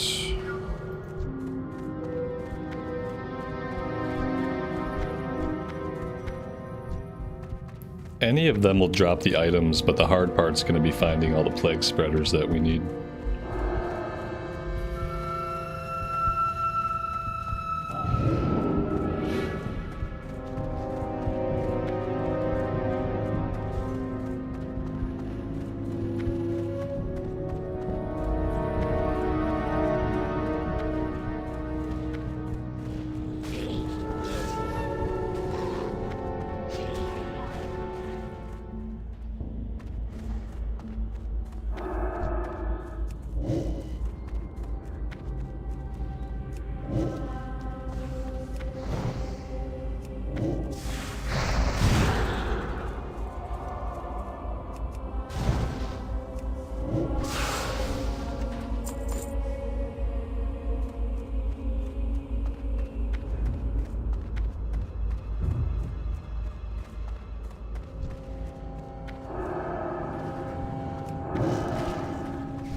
Even the best water that we can buy is starting to suck. Come on, level 35. We need some better water.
Can the Pally cleanse the debuff? Yes, he could, but he has abandoned us. He did cleanse us, actually. He cleansed us, then he abandoned us.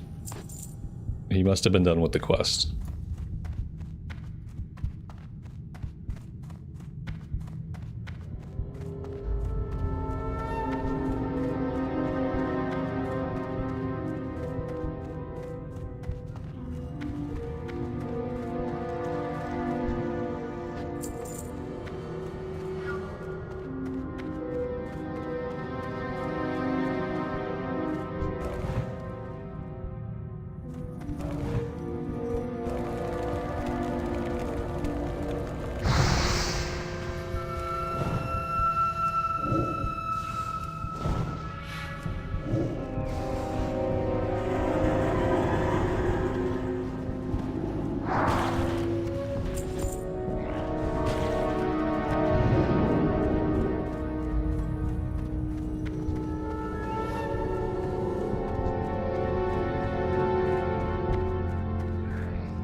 Now that we're level 30, we can make our way to Darnassus eventually and get the teleport. Probably also have some important skills to learn. Mana Agate, Conjure Mana Agate could be really good for us. Fire Blast we need, Fireball. Yeah, there's a couple of things we absolutely need to have. Probably gonna have to prioritize getting training done soonish.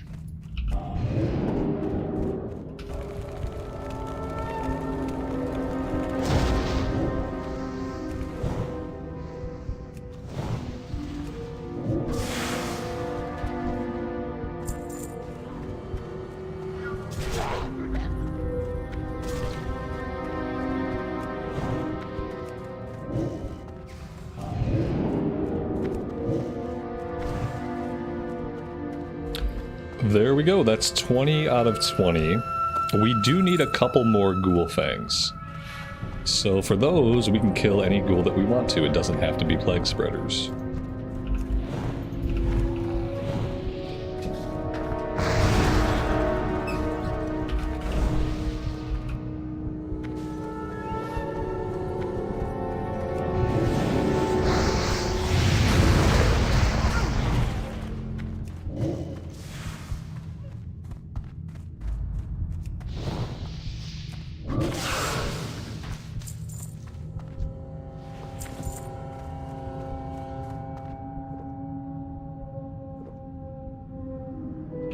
A Raindrop, good evening to you and welcome to the stream.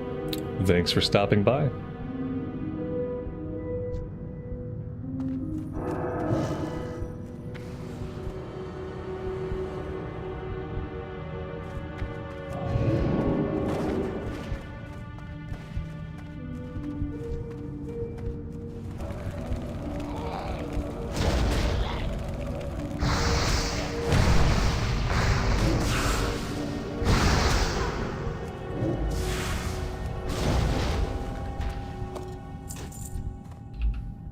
Speaking of level 30, let's spend our talent points.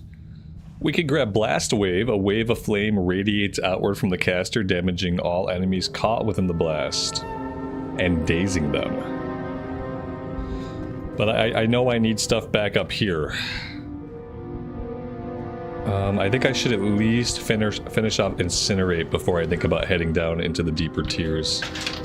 Let's do that, and then maybe we start coming down into these.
There we go. That is everything.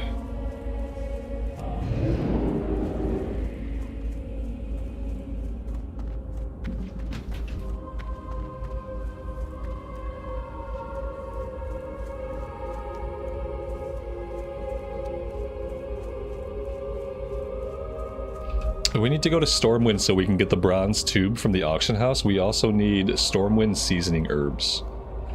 And we have to train level 30. Need something? So, Have a good one. See you around. let's hearth back to Darkshire and we're going to take a flight to Stormwind. We might look at replacing some of our gear. We have some level 20 gear, we have some level 19 gear, we have some stuff that probably ought to be replaced. Let's try to get a good vendor in. How are you? Sell as much as we can.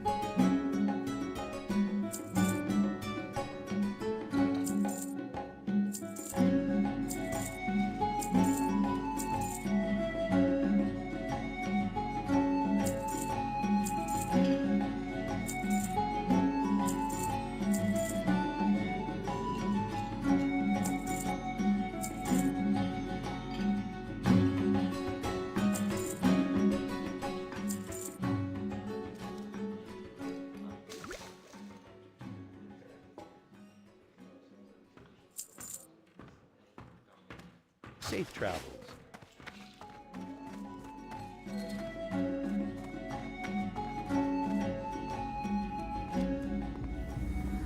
Hello. See you around.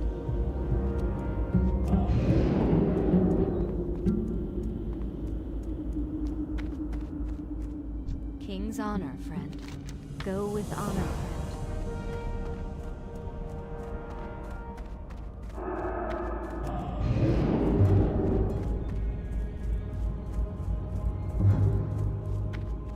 Well met. Safe travels.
Patrick, thank you.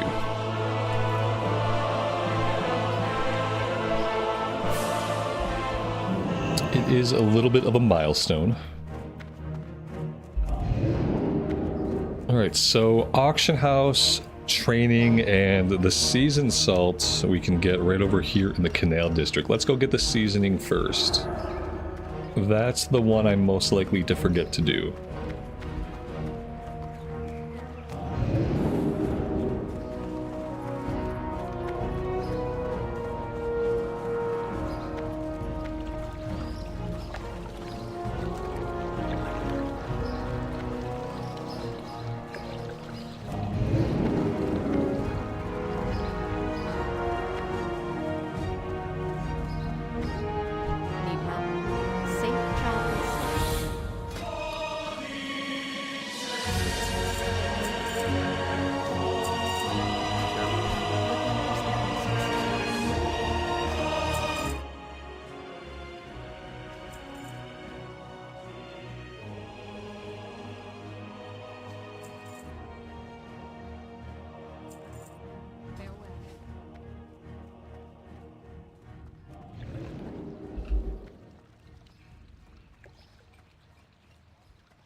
All right, let's just go down the list and see what we can find, what the price is. The headpiece, we just put on a new headpiece, so I'm going to start with looking for shoulders.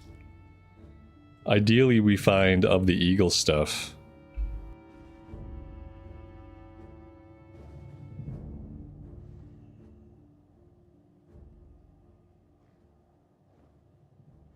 These seem good for only 2 gold. Yeah, let's grab those. I don't know if we need a chest piece. Let's take a look. 9 and 9. I mean, does it look cooler? Yeah, maybe we take it for looks. I really prefer the tunic and trousers look over the robe. So, yeah, I think I'm gonna go ahead and grab that one. Azure silk belt. Equip increases swim speed by 15%. I don't really need that, but that's cool. Stamina and 8 intellect seems really good. Let's go ahead and grab that.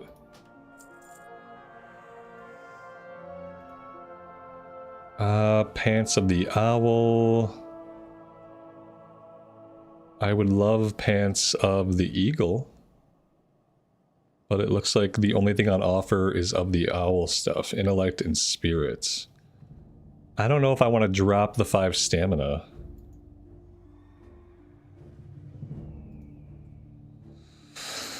Maybe we try it.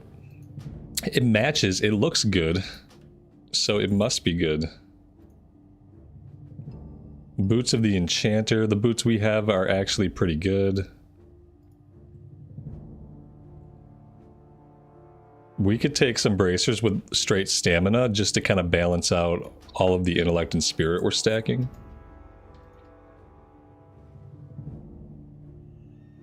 Lots of spirit we don't need there. Stamina and spirit.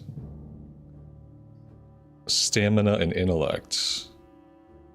Let's take those.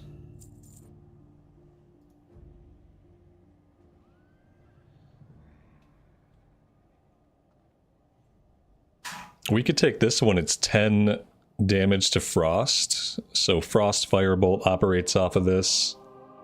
But that's about it. That's really the only thing we do that has frost damage. So maybe not worth it. Maybe we just stick with what we got. Alright. Let's go grab that stuff and then we will have to re-rune everything.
There we go. We are all set and we are looking good. Yeah, we actually match. That's kind of incredible. Hardly ever happens while you're leveling up, unless you're wearing like a set. Okay, so we did the auction house, we did the season salt. Let's go train level 30 stuff.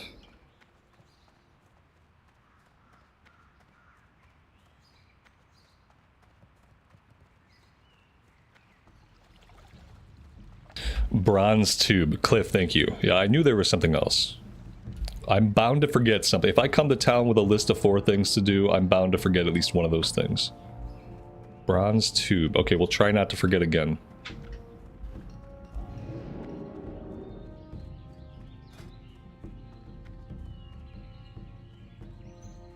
Could probably stand to do some more alchemy. Maybe we want to pop in and do that really fast. I don't have any vials, so we'll have to pick up some vials. Grab the Mage Royal. Safe travels. We can make 5 of these. Briarthorn is what we need. We might get to a point where we have to buy some Briarthorn off the auction house. Other than that, we need Blackmouth oil, which we haven't fished up any oily Blackmouth yet. I think once we get into South Shore, the pools, the fish schools in South Shore should have this. And maybe then we can start making some swim speed potion. That would be ideal. I don't think we can learn anything else, but let's see. Yeah, we can actually. We can learn a bunch of stuff. Strangle Kelp for the lesser mana pots.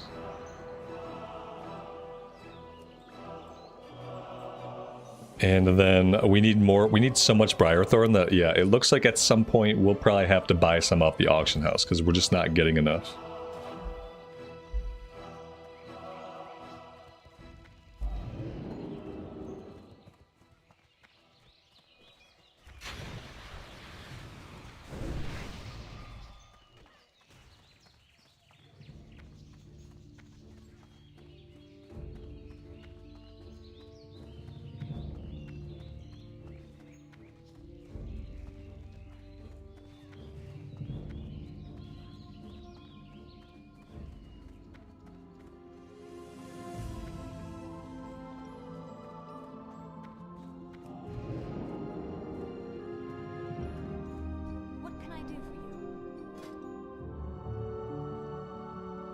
Alright, we got Intellect 3, Conjure, Mana Agate, Mana Shield 2, Amplify Magic 2, Arcane Explosion 3, New Rank of Water, Scorch 2, Fire Blast 4, Fire Ward 2, Fireball 6, Pyroblast 3, Blizzard 2, Ice Armor 1, and that's everything. That's like 6 levels of training. Now we have to drag some of that stuff out. Arcane Explosion 3... Arcane Intellect.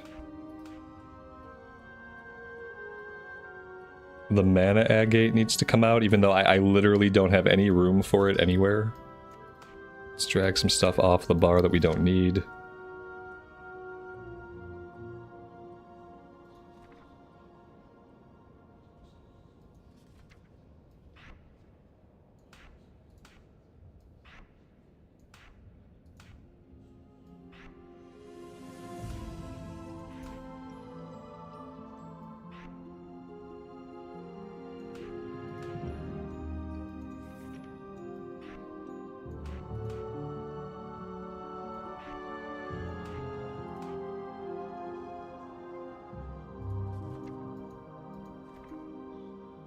Pretty sure that's it. Alright, let's go back for the bronze tube, and then we can head back to Darkshire.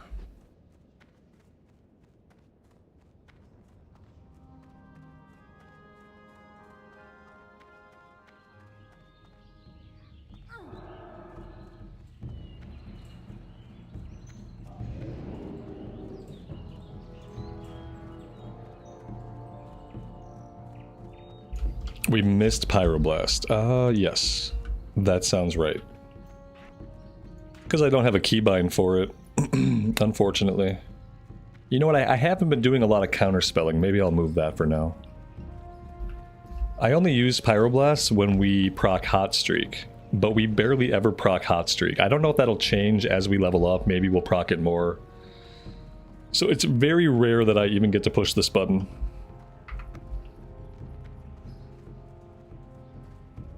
Does Old Town have the Stalvin questline? Yeah, no, maybe, I don't know. I do have a quest to go talk to Matthias, so maybe we do that. I don't know if I'm doing the Stalvin questline or if I missed part of it. I'm not trying to do all the quests. I'm really just trying to get to level 32 so we can go to Stranglethorn. So we're probably going to miss quest here and there.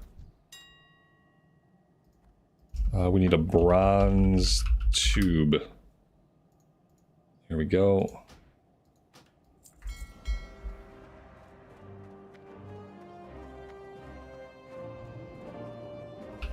Scorch is pretty good. I don't have any more room. I don't have any more buttons to push, honestly. I'd love to try to play with it, but I'm at my limit as far as like how many buttons I want to have on my hotbar. It's kind of crazy. Like there's some stuff I don't really use a lot. Like I probably don't need sheep keybound. I could probably click evocate when I need it every 8 minutes. So like I have a little bit of room, but nothing really ideal. Yeah, I don't have any really ideal space. I'm gonna have to move these off my main bar. There we go. And actually, they should probably come down here. Something like that. Let's go turn in whatever that quest is to Matthias. I don't know what that is. It doesn't look like it's worth a lot. I'm just gonna hold off on it. Let's just keep moving. Looks like it's only worth like 600 XP.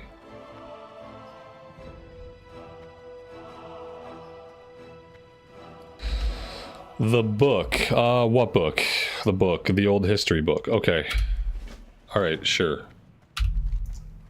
Sure. Let's just go do these.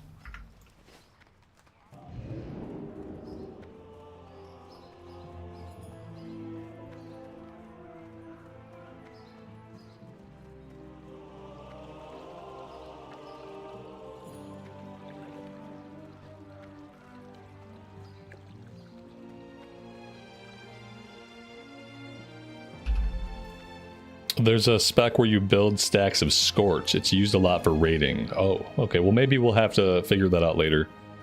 That sounds like something you would do on a single target. Like maybe if you're on a boss fight. Then maybe that'd be good.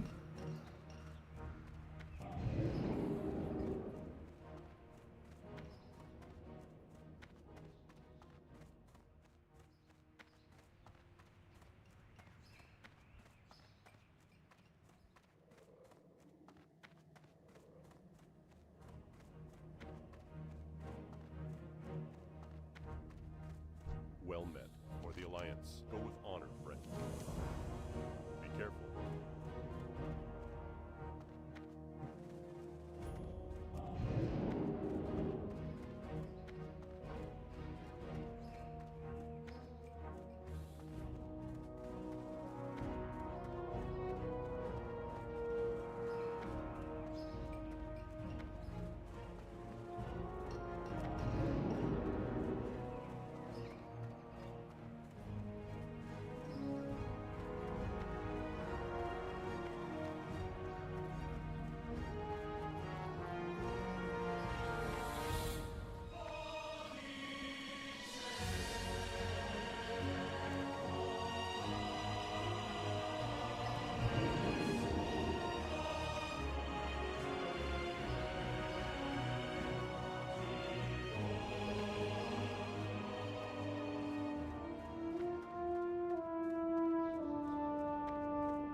This is Season of Discovery, so everything is fast. You could level this fast too if you were playing SOD. It's just kind of the nature of it. We have like a 150% XP bonus going on, so levels come pretty quick. What professions would I suggest for a paladin? Well, it really depends on how diligent you're going to be with your professions. If you're playing SOD, it's hard to keep up with mining. You have to do a lot of extra mining in order to keep up with it, because you're going to outlevel the areas pretty quickly. So it all depends on like how much effort you want to put in. Blacksmithing is good if you have the patience and the tenacity to actually level it up.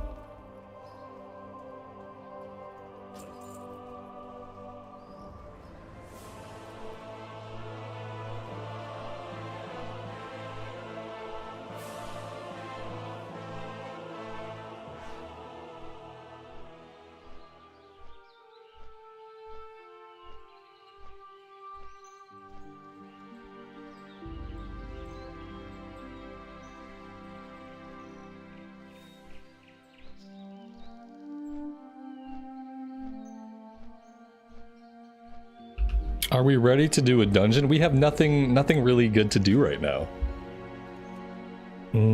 Probably not until Scarlet Monastery stuff. When I can do library and armory, then I'll make the run. If I can at least do library and armory back to back, I'll do the run. I think next time we're gonna do some questing out of South Shore. So by next time we should hit like level 32, and that would be a decent time to do some Scarlet Monastery stuff. So yeah, my answer is probably next time we level this character, we'll try to get into Scarlet Monastery. Graveyard drops stuff if the rare mob actually spawns in, and then if the rare mob deigns to drop any loot. Yeah, there's a lot of like ifs around whether or not anything good happens in Graveyard. I often skip Graveyard because the chance of getting a mob in there that drops any loot is not very high. Unless they changed it for Season of Discovery. I guess I don't really know. Maybe we'll just clear Graveyard too, just for giggles. Do Graveyard, Library, Armory. They changed it. Oh, good. Okay, well, then we'll definitely check it out. Yeah, so maybe at level 32, we'll do Graveyard and Library and try to squeeze into an Armory run. It's 100% there. Oh, I didn't know that. Oh, that's awesome. They actually put a boss in there 100% of the time that could drop loot. Very cool. Yeah, so, yeah. Level 32, I think. That's awesome. Sounds cool. Greetings. Go with honor, friend. For the Alliance.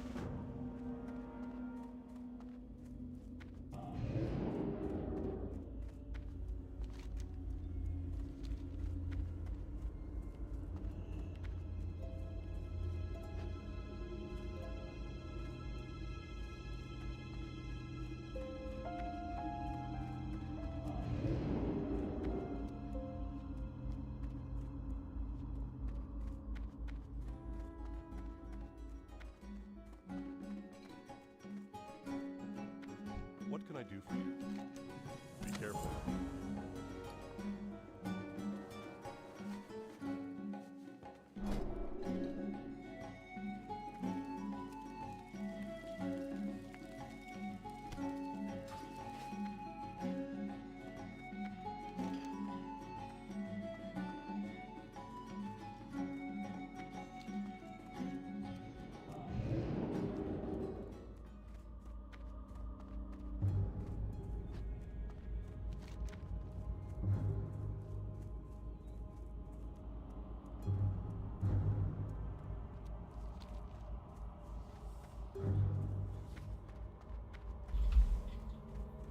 Mitosh, welcome back.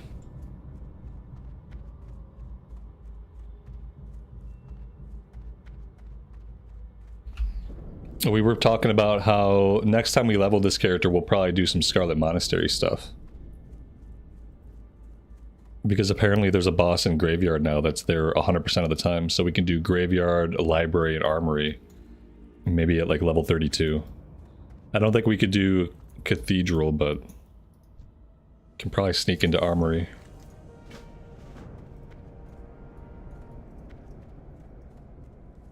I think tomorrow, though, I might play some of the Hunter.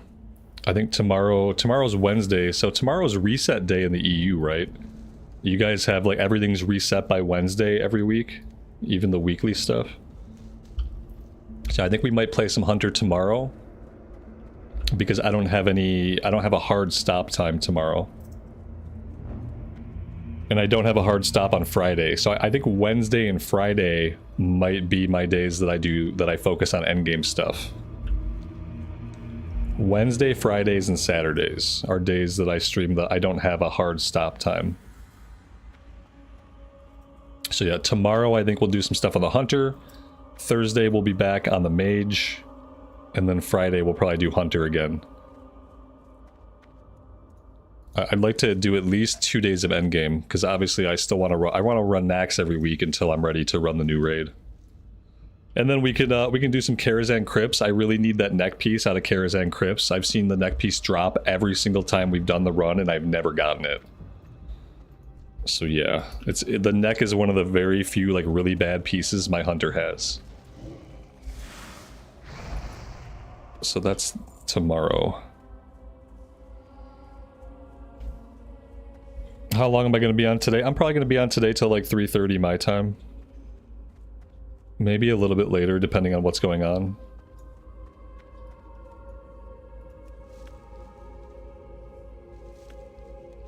We're going to be questing in South Shore like pretty soon anyway. I'm going to quest in South Shore on this character before I do Stranglethorn. And that's going to be happening like as soon as we wrap up this bunch of quests here. I'm going to have to take us out the South Shore. And then I'll try to keep questing in South Shore while we're doing Scarlet Monastery. That way we'll be pretty close. Still be a bit of a run.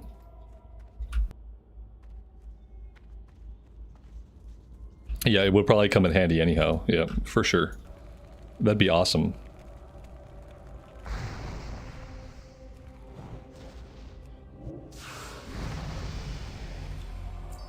And there is level 31.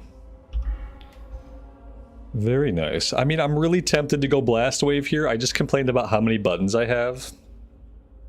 But going Blast Wave is tempting. Increasing our crit strike chance just seems like a smart idea, though. So maybe I just go right into Critical Mass. I'm gonna go Critical Mass first. Get some more crit going. Alright, that was all we had to do out here. Let's go turn this one in. This is going to give us a follow-up to get an Ogre Monocle back in the Ogre Cave. So after this, we are going to head out. We'll do Dark Runners. We'll grab Sven's Revenge. We'll turn that in, and we should have like basically one more route through, and then we'll be done here for the most part. Even if we wanted to be done here right now, like right now would be a good level to go to South Shore, but we will finish up what we can. Then we will get out of here.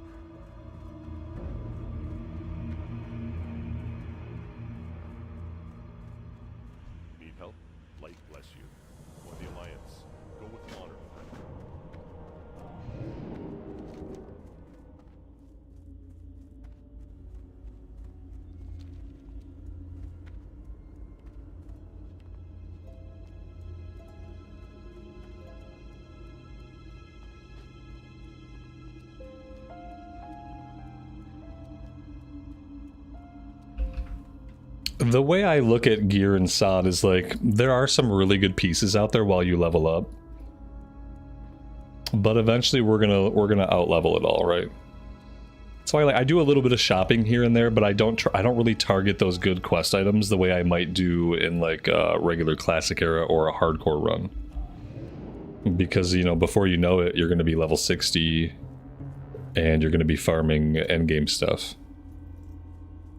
That's why I'm fine leaving behind quests. That's why I don't really focus on getting elite quests done while I level up in SOD. It's because there are some good rewards, but ultimately, we don't really need them.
Yeah, it's a good numbers there. Depending on the blue, it could be good for 15 or 20 levels, depending on what the blue is and what your other options are.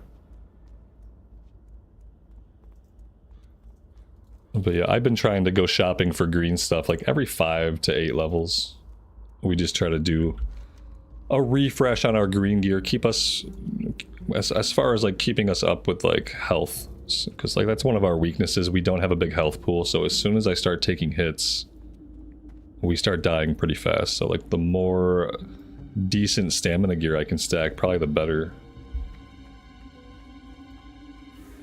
Alright, this time we're going after Dark Runners. Same thing here, we're not really going to be able to AoE this because there's too many of them. Some of them are casters, some of them run away.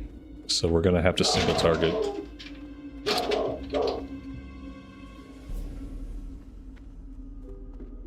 Welcome to afternoons at the Ramble's house, where dogs never shut up.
I didn't realize that my Frost Nova was off cooldown.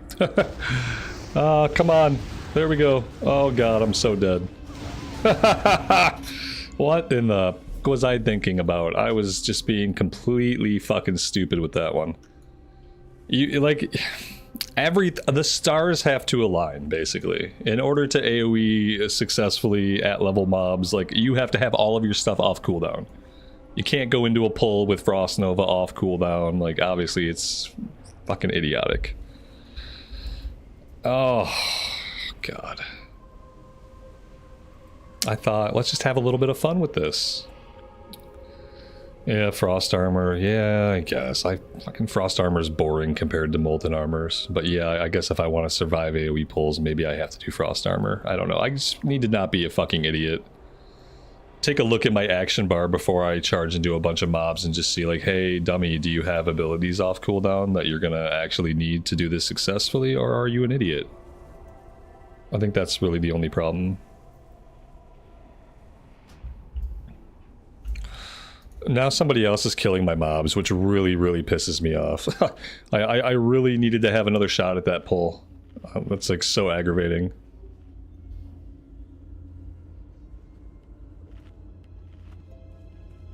Apparently warrior is where it's at. The warrior was like, okay, you loser, I'll kill them all. Ugh.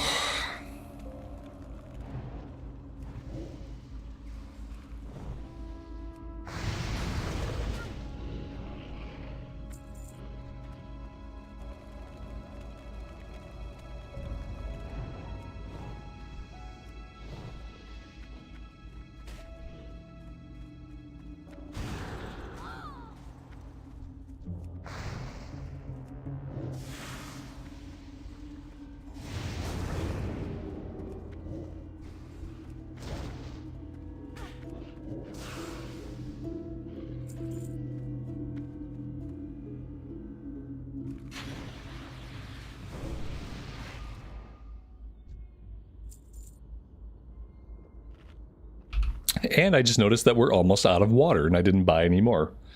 So we might be heading back to town after this, because I don't think we can stay out here without water.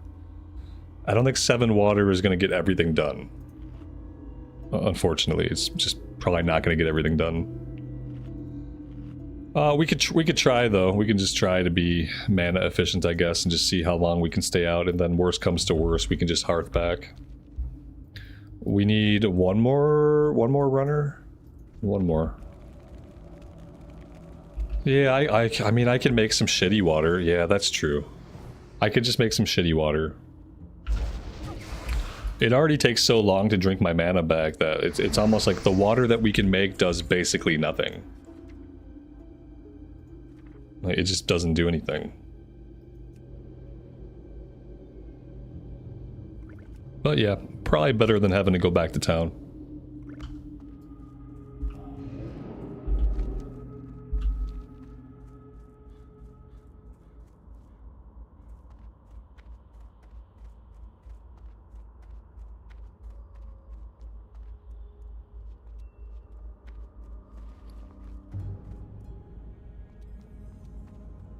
Oh, it finally caught up. Okay, I see. Yeah, it caught up to the level 25. And then in 4 more levels, it'll be garbage again.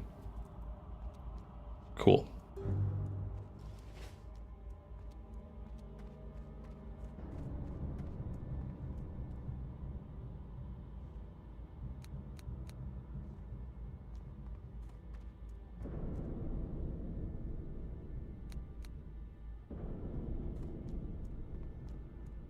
Well, the tracker said there was an herb there, but I didn't see an herb there, and then suddenly the herb was gone, so I'm not really sure what happened to our herb tracking there. Looks like it was a little bit buggy.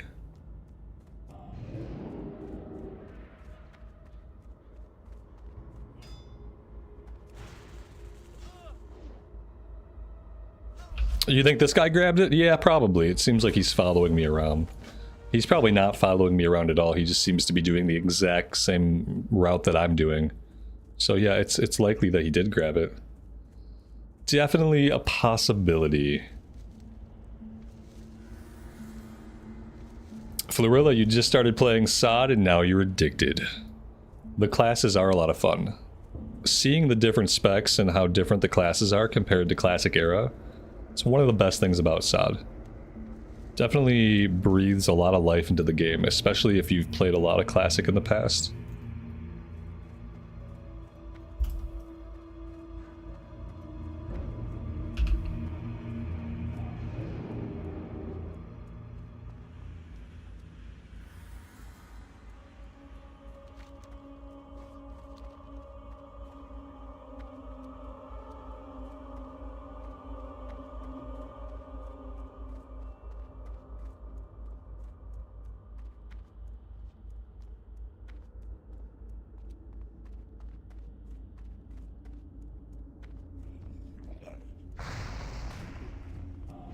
I, I saw that he jump scared me.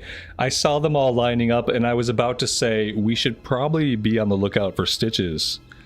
And then I panned my camera around. He was in my face, and I had a little bit of a jump scare, to be honest.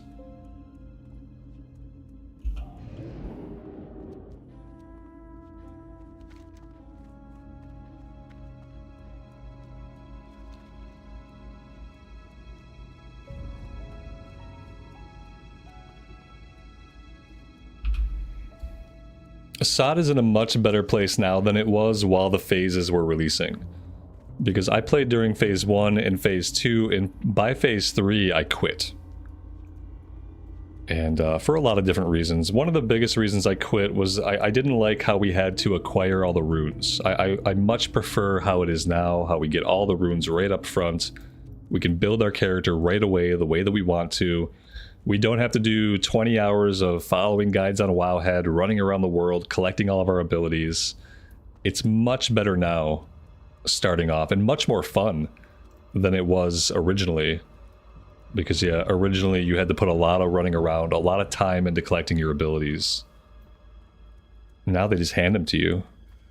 You start having fun right away, instead of having to wait for it.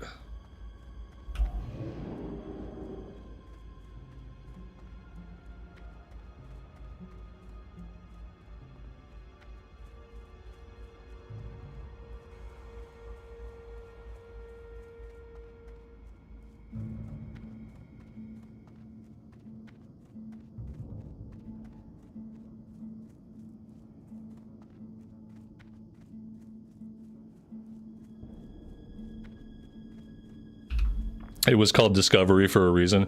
Was it called Discovery so that you can spend every day with a Wowhead tab open, following step after step after step, and discovering nothing at all for yourself?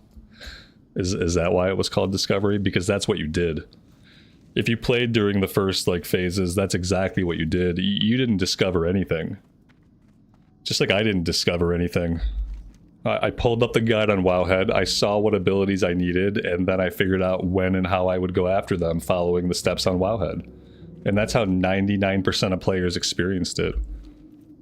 So, yeah, exactly, the first person discovered it, yeah. Everybody else just read it on Wowhead. Yeah, there probably were a group of people that were very, diligent, very cutting edge, and they went out there and they found all the runes. And then they wrote Wowhead articles. Because that's their literal job. And so, yeah, no, it was never a season of discovery back then. It's more of a season of discovery now, because now the discovery is log in, pick a class, and discover how fucking fun it is. Now it's season of discovery. But back in phase 1, phase 2, phase 3, phase 5, it was season of follow Wowhead. Now it's season of discovery, because now you can log into the game, you can make a character, and immediately you can discover the fun for yourself. Well met. It's better named now. Amitosh, that's awesome, man. Be careful. We could try a 3-man graveyard. Or the Alliance. Like I mean, don't threaten me with a good time.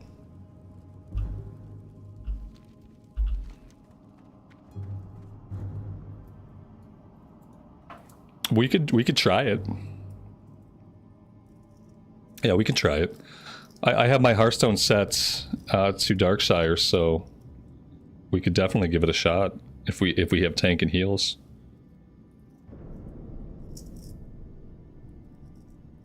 I'm gonna bio really fast, and then we'll figure out if we can do this or not.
Alright, so what do we think? Are we thinking yes? Are we thinking no?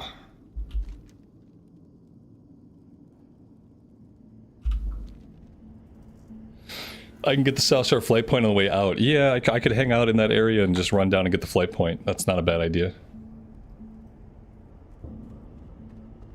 Not a bad idea. The only other stuff that we really have here is we have stuff to do down in the Ogre Mound. And then we have some stuff to turn in back in town. And that's it. But we can get that stuff turned in later. For now, let's do this.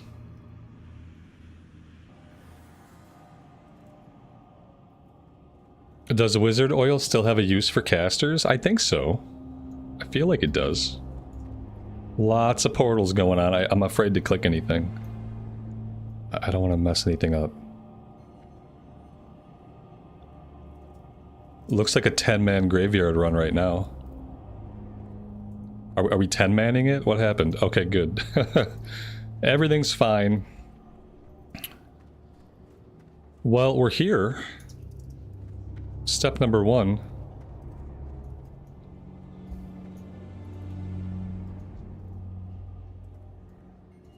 Step number 2, get into group. Yeah, I'm here. I'm ready whenever. Whenever somebody wants to invite me, I'm just chilling. I am at the Scarlet Monastery now. Thanks to the summon. And then graveyard is... Which one is graveyard? Is this graveyard or is this library? I feel like graveyard is over this way.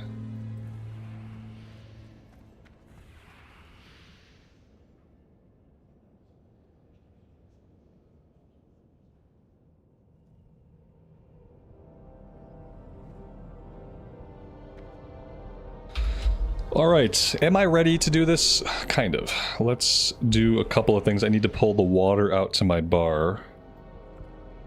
Because we're going to need more water.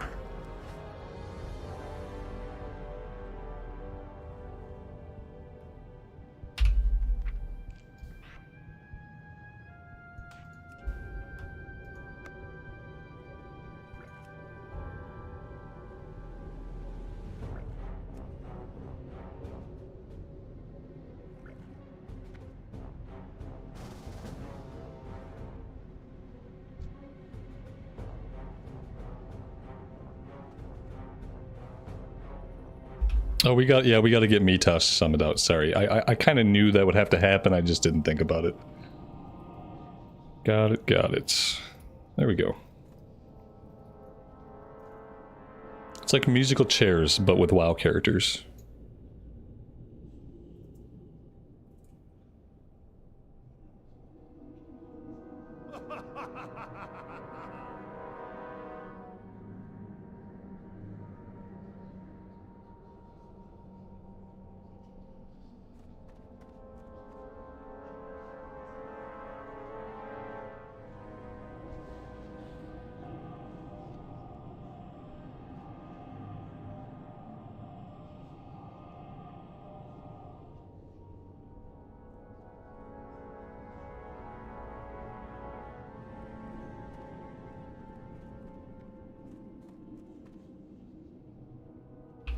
Alright, let's see what this is like.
I think I want my orb. I think I want my blue ball back. My blue ball! Hold on. There we go. Yeah, I think I'm gonna do this. So I think we're gonna need the AoE. I did not successfully do what I thought I had done. Let's... Okay, what did I do? No, it just didn't work. Can't do that while asleep. Okay. It's always best to try changing your runes in the middle of a fight, right? Alright, I'm gonna back up here so I don't get pulled into combat. And I need to swap this out. There we go. Okay, and now I'm good. Is there an add-on to help with finding? No, there's an in-game tool. You can click here, you can look for certain dungeons, and you can list yourself as interested in those dungeons or raids. So yeah, there's a whole in-game tool built for that. You don't need an add-on.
I mean, maybe the orb isn't worth it. We don't get to use the orb a lot. It's on like a 40-second cooldown. Maybe I should stick to Arcane Explosion or Blizzard.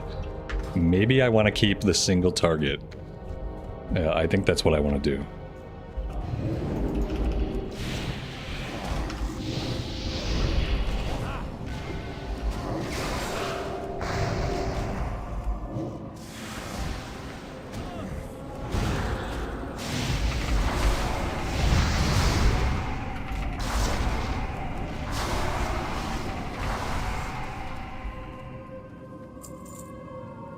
Yeah, I think that'll work okay. I really don't know if the Frost Orb is worth it, only because of how long the cooldown is.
The green mana gem. Yeah, this would be really smart to use. I could conjure myself. I can give up mana now to restore mana later. It's like a little mana potion that I have to make myself.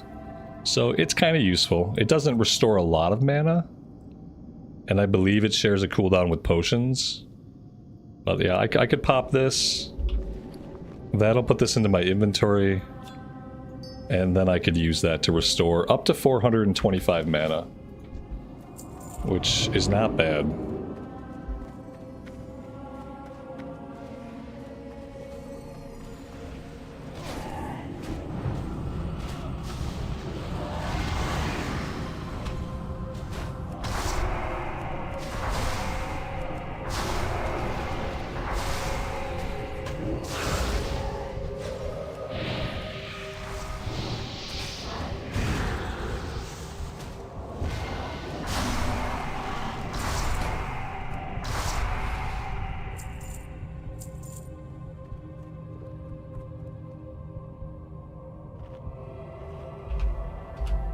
Use the intellect potion? I can't use my elixir of wisdom. It doesn't stack with arcane intellect.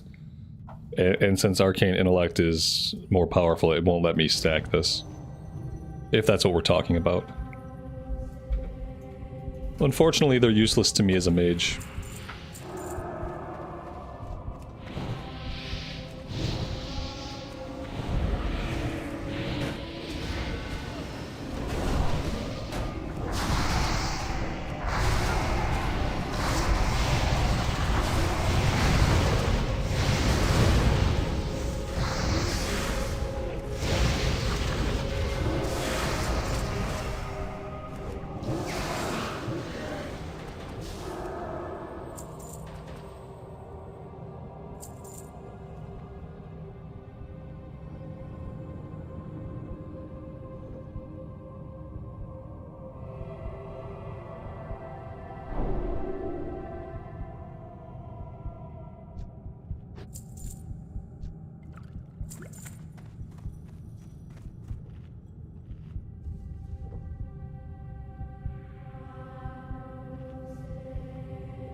Well, there we go. 8 intellect and 4 spirit. I am gonna keep my stamina. As cool as that is. So that guy spawns every time now? Is that... But that guy was always here. Is there another guy that they put into Sod? Because I think that boss was always here, sort of. I don't know if he always dropped anything. There was another boss. Okay. Is there? Yeah. Because that guy was always present, I'm pretty sure. Oh, this guy. Scorn. Okay, yeah, here he is. Sorry, I'm like not even keeping up with you guys. Let's do that.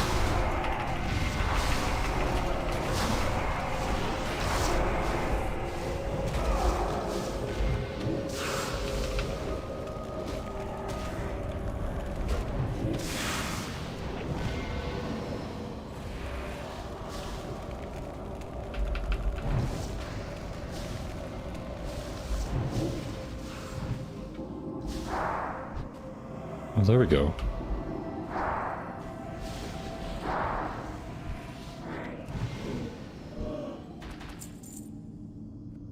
Oh, damn. He straight up just drops epics. That's crazy. Why does he drop epics? You did tell me. You absolutely told me. I didn't know. I didn't know, and I never would have thought he would drop epics. Yeah, they added it, but like, why? Why did they add it? Health is, as a mage, is not a priority. If you want to fucking live, it's a priority. Yeah, in Sod, the mobs hit really hard. So yeah, if you want to live, you need a little bit of stamina. You know, just a little bit. Stamina is good. We might, you know, ideally you could say like you could just stack intellect and spirit to the exclusion of all other things, and then when you start getting hit, you're gonna melt. I mean, I would have accepted a blue item, you know what I mean? Like, my surprise is not really that they put a boss in they made him 100% and he drops loot. But my surprise is that he drops epic loot. I guess after 20 years of graveyard being essentially useless, maybe they felt like they owed us. Like, do graveyard because no one does graveyard. You'll get an epic. If you hadn't told me that guy was there and that he drops loot, I never would have done graveyard again in my life. Because typically graveyard's useless. So that was really great. I really appreciate that. That's awesome. If my hunter is anything to go by, we'll have this neck piece on when we're level 60. So, like, we'll be wearing this when we're 60. Guaranteed. Guaranteed. The run took us 9 minutes. Wow. That's a pretty quick run.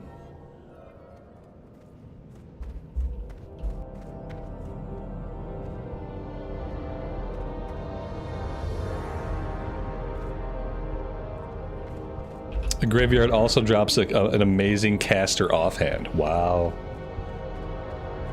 Very cool.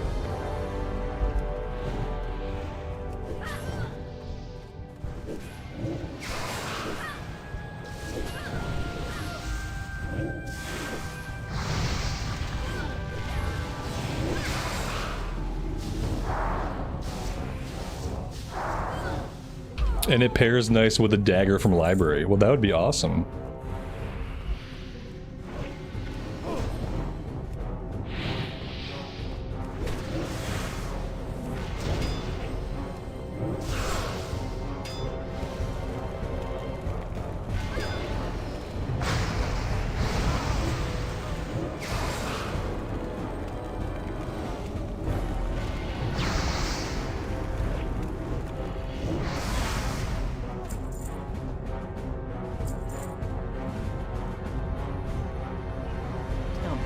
Tell me everything.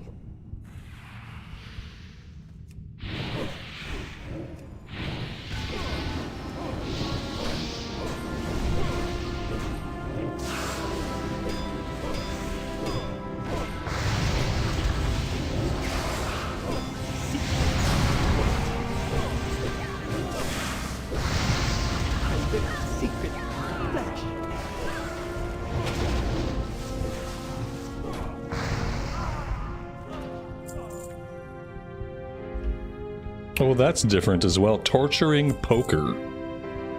Dagger with plus 5 to 7 damage. This has to be a new item as well. Plus 5 to 7 damage, like flat out damage. That's cool. Be really nice for a rogue. Tell me everything. Your darkest secrets. Yeah, he was a little sketch.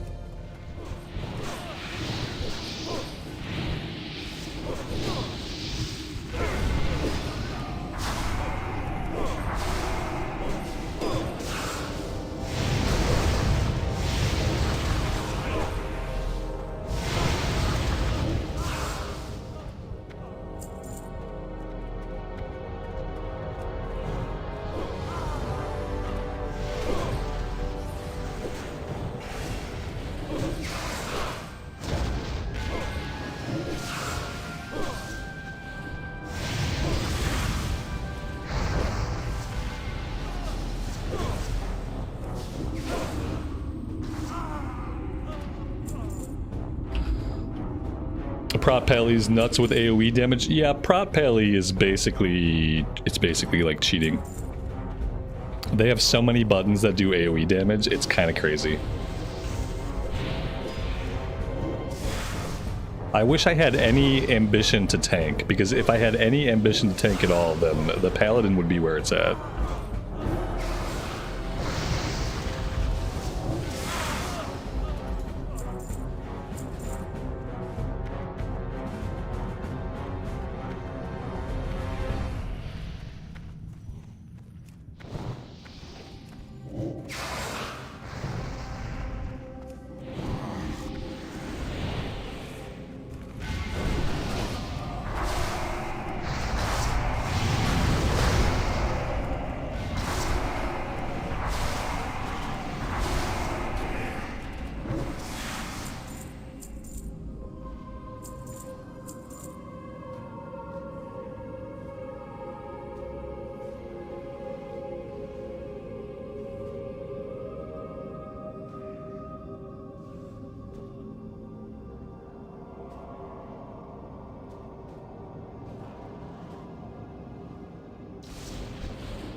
He's parsing.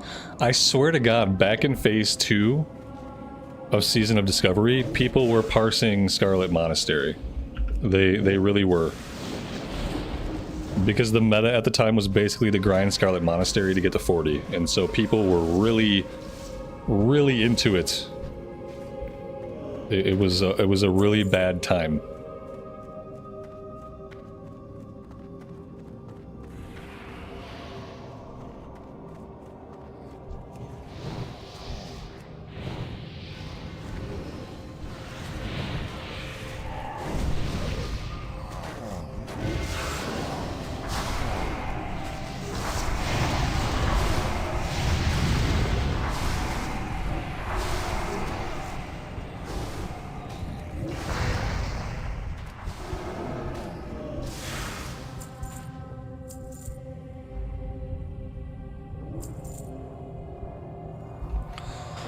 We drink our mana back really slow. Yeah, because we have 2,600 mana pool. And the water that we're drinking, it restores 1,300 mana over 27 seconds. So this is only filling about half. You know, the water we have, if we drink for 27 seconds, it'll fill half our mana pool. So yeah, it is slow. At level 35, we'll be able to buy some more water. It'll go a little bit faster, but it's going to be a rough time. Mana on the mage is going to be a rough time.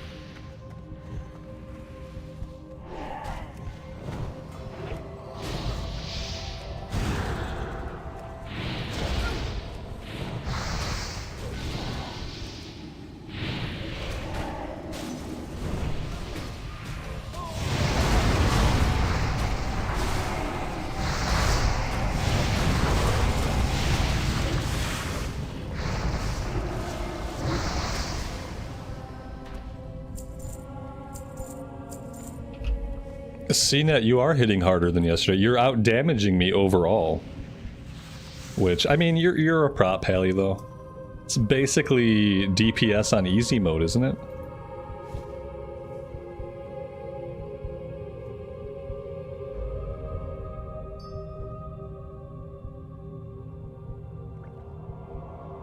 And you get to do that. You get to do that AOE DPS, and you don't run out of mana. He gave. Oh, nice, nice, nice. Yeah, that'll definitely help. That will definitely help.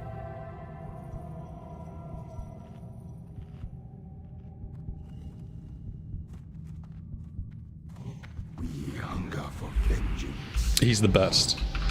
That's absolutely true.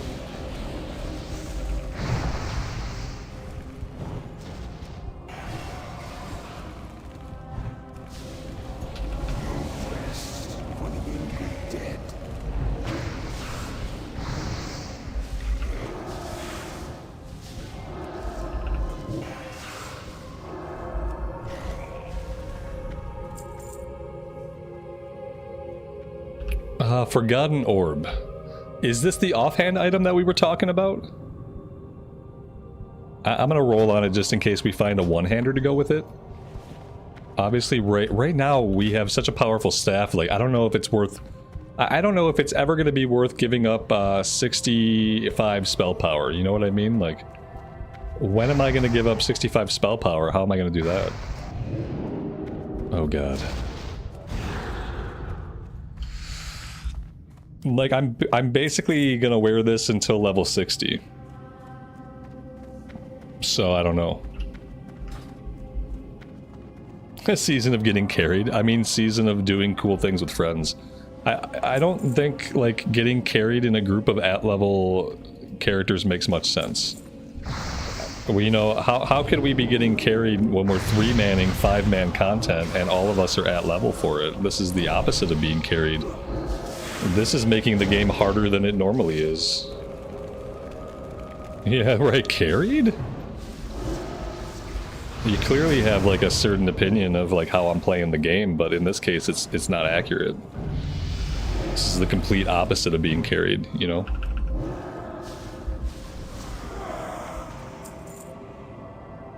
There's a dagger. Like, here's the thing, like, I'd love to have this dagger. I have a staff with 65 spell power on it. How can I give that up for the dagger, you know? I mean, it's a cool dagger. Yeah, we can do it again. Don't get me wrong, like this stuff is cool. But the enchant on the staff is OP. I'm not gonna find something with 65 spell power until I'm like doing Nax. Yeah, we can go again. Sure. I am fine with that. We hit level 32, so that's awesome.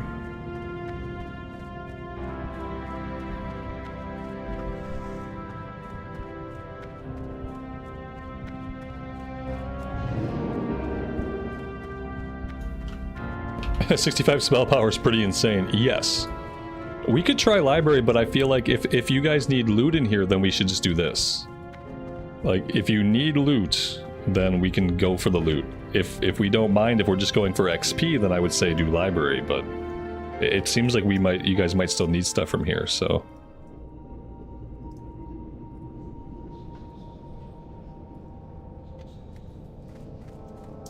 It's up to you guys. I'll do whatever. I don't know if we can. I don't know if we're at a level to 3-man library. Like, we could try it, but it just seems like it might be hard, you know? But I'm down to try whatever. Can I enchant the dagger? I can't enchant anything because I'm not an enchanter. But yeah, like an enchanter could enchant it. I'd have to meet somebody in like a shady alley in Stormwind and give them gold. So.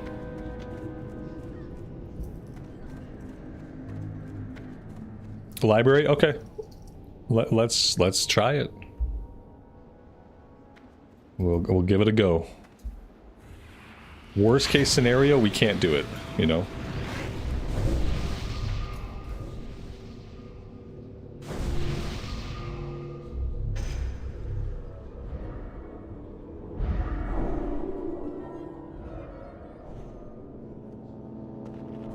Of course it's hard, that's why it's content. I thought I was being carried, though. Can't decide.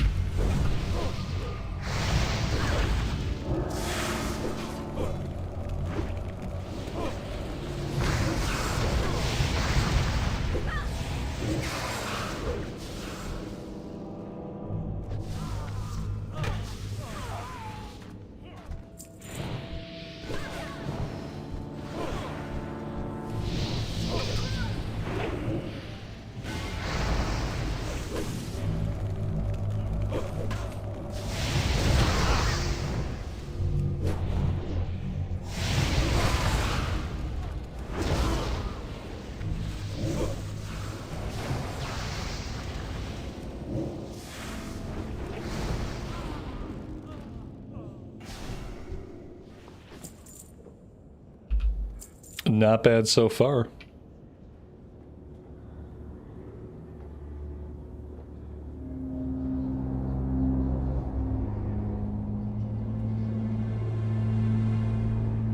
When's the next retail video going to be? Probably the day after tomorrow.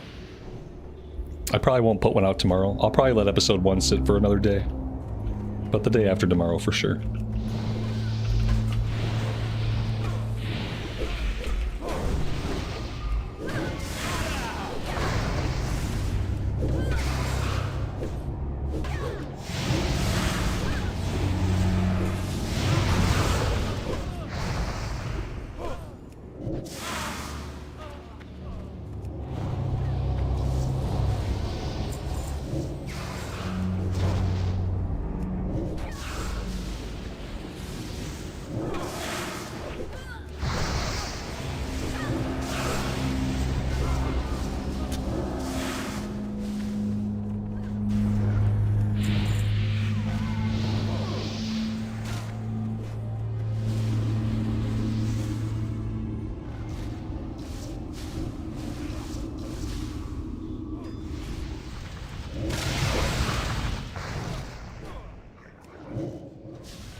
If I throw it on a blizzard, how long is the slow? I'm not sure. I'm not spec'd in to improve blizzard, so I don't know like how effective it's going to be at slowing things down. I haven't been using blizzard like really at all.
It's really sad when we go Then it gets really sad.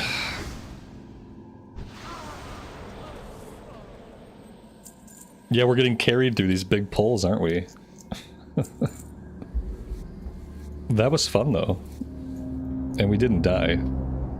I have some kind of herb over here somewhere. At least my tracking says that I do. But I don't see it.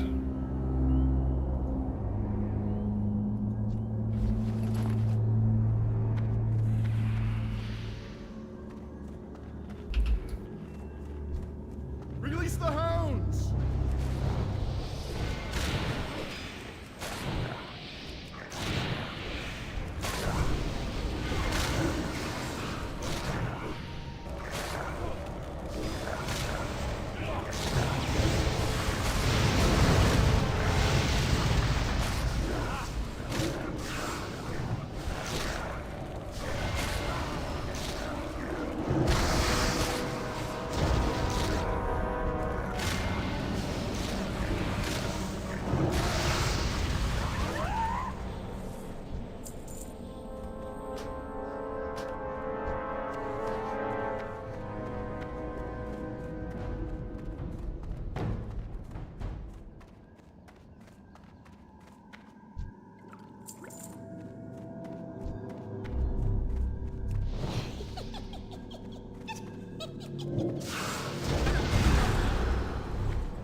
And mana.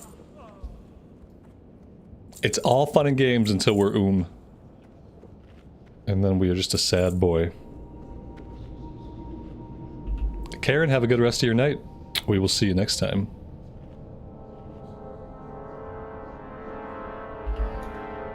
I agree. I think 3-man dungeons, or like, you know, you could do four men, you know. If you need a little bit of extra DPS, if you don't want to have as much downtime, then bringing 4 people could work, but I don't think you need 5, and I don't think 5 is the ideal size, because you get more XP the less people you have. So if you could do a 3-man run, do a 3-man run. If you can do 4-man, do 4-man, because you're going to get more XP that way.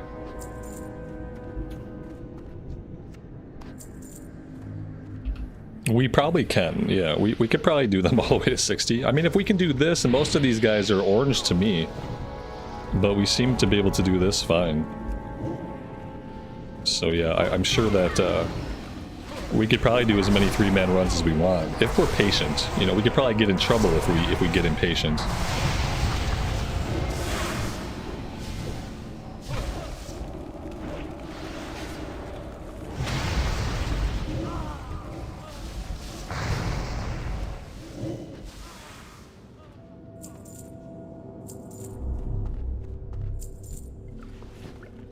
We're missing lots of chests. Yeah, this one is not locked.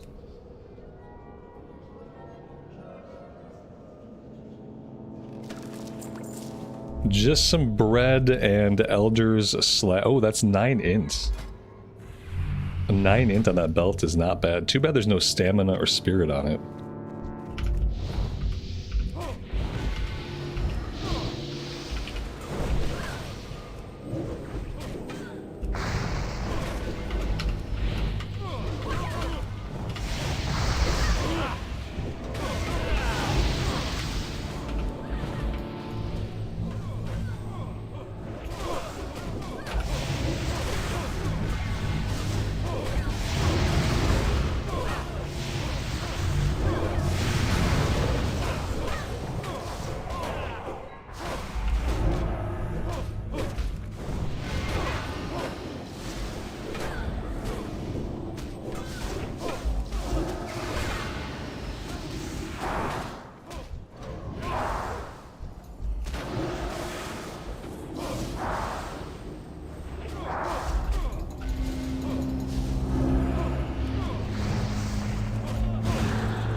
I mean, that's the shitty thing, is like when I run out of mana, there's really not a lot that I can do. My wand is not doing that much. Besides that, everything's gravy. If I had evocation on a 4-minute cooldown, life would be much different.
That's true, Mitas. With the Mage healer, we're not losing that damage, right? We're still getting damage from our healer. That's a good point. It might not, 3-manning might not work as well. But it could work as well if you don't bring a DPS mage. If you bring somebody that's not reliant on mana, then they could keep DPSing, then it could work out. But yeah, with a mage DPS, you really need the healer to pick up some of the slack. Because there are many times when we can't do much. These guys have an actual mana drain? Oh, that could be why things are so rough mana-wise. I didn't realize they were doing a mana drain ability. Oof. It's disgusting.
Some of the guys are red. Oh man.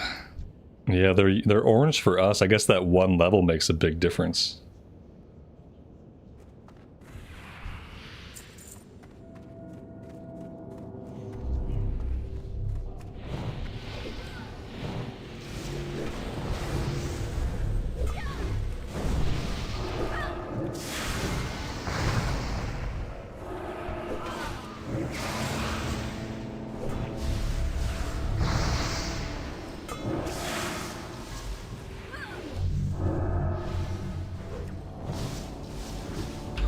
To be honest, they're resisting about half of my casts. I'm surprised that we're killing them as efficiently as we are, because they are resisting a lot of what I do.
The arcane tree will help with resist. That's right. There are some anti-resist talents in arcane, aren't there?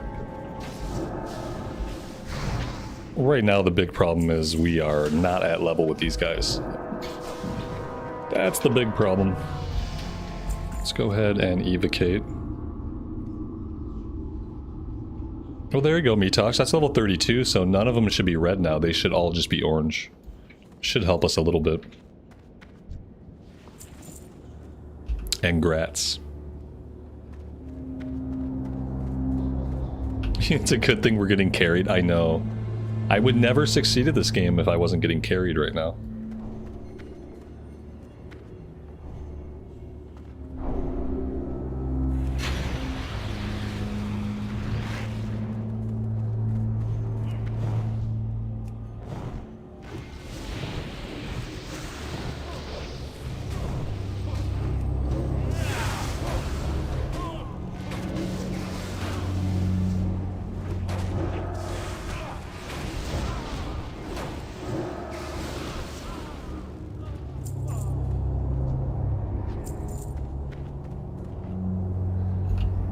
That chest is locked. So unless somebody has a key, we're not getting into it. This has been fun. Yeah, we should three-man basically everything. Everything we can, we should try to three-man it. This has been enjoyable.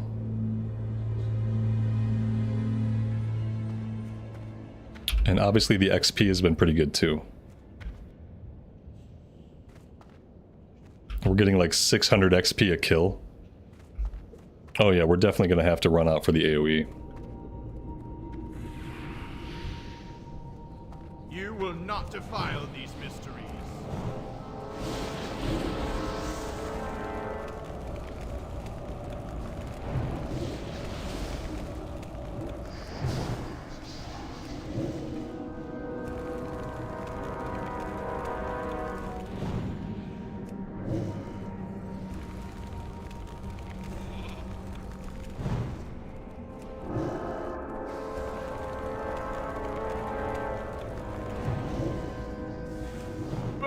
Righteous fire.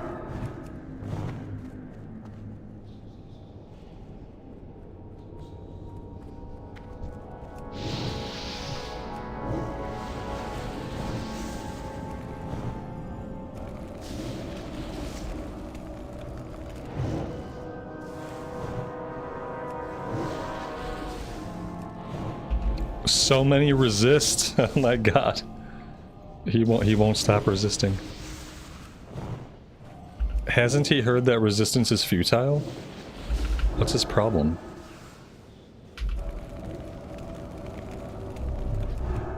There we go. Very nice. Illusionary Rod. Again, I can't take this because it doesn't have 65 spell power on it. And those... Yeah, those are okay, but I don't really need them. Very cool. Lots of fun. Let's grab our key.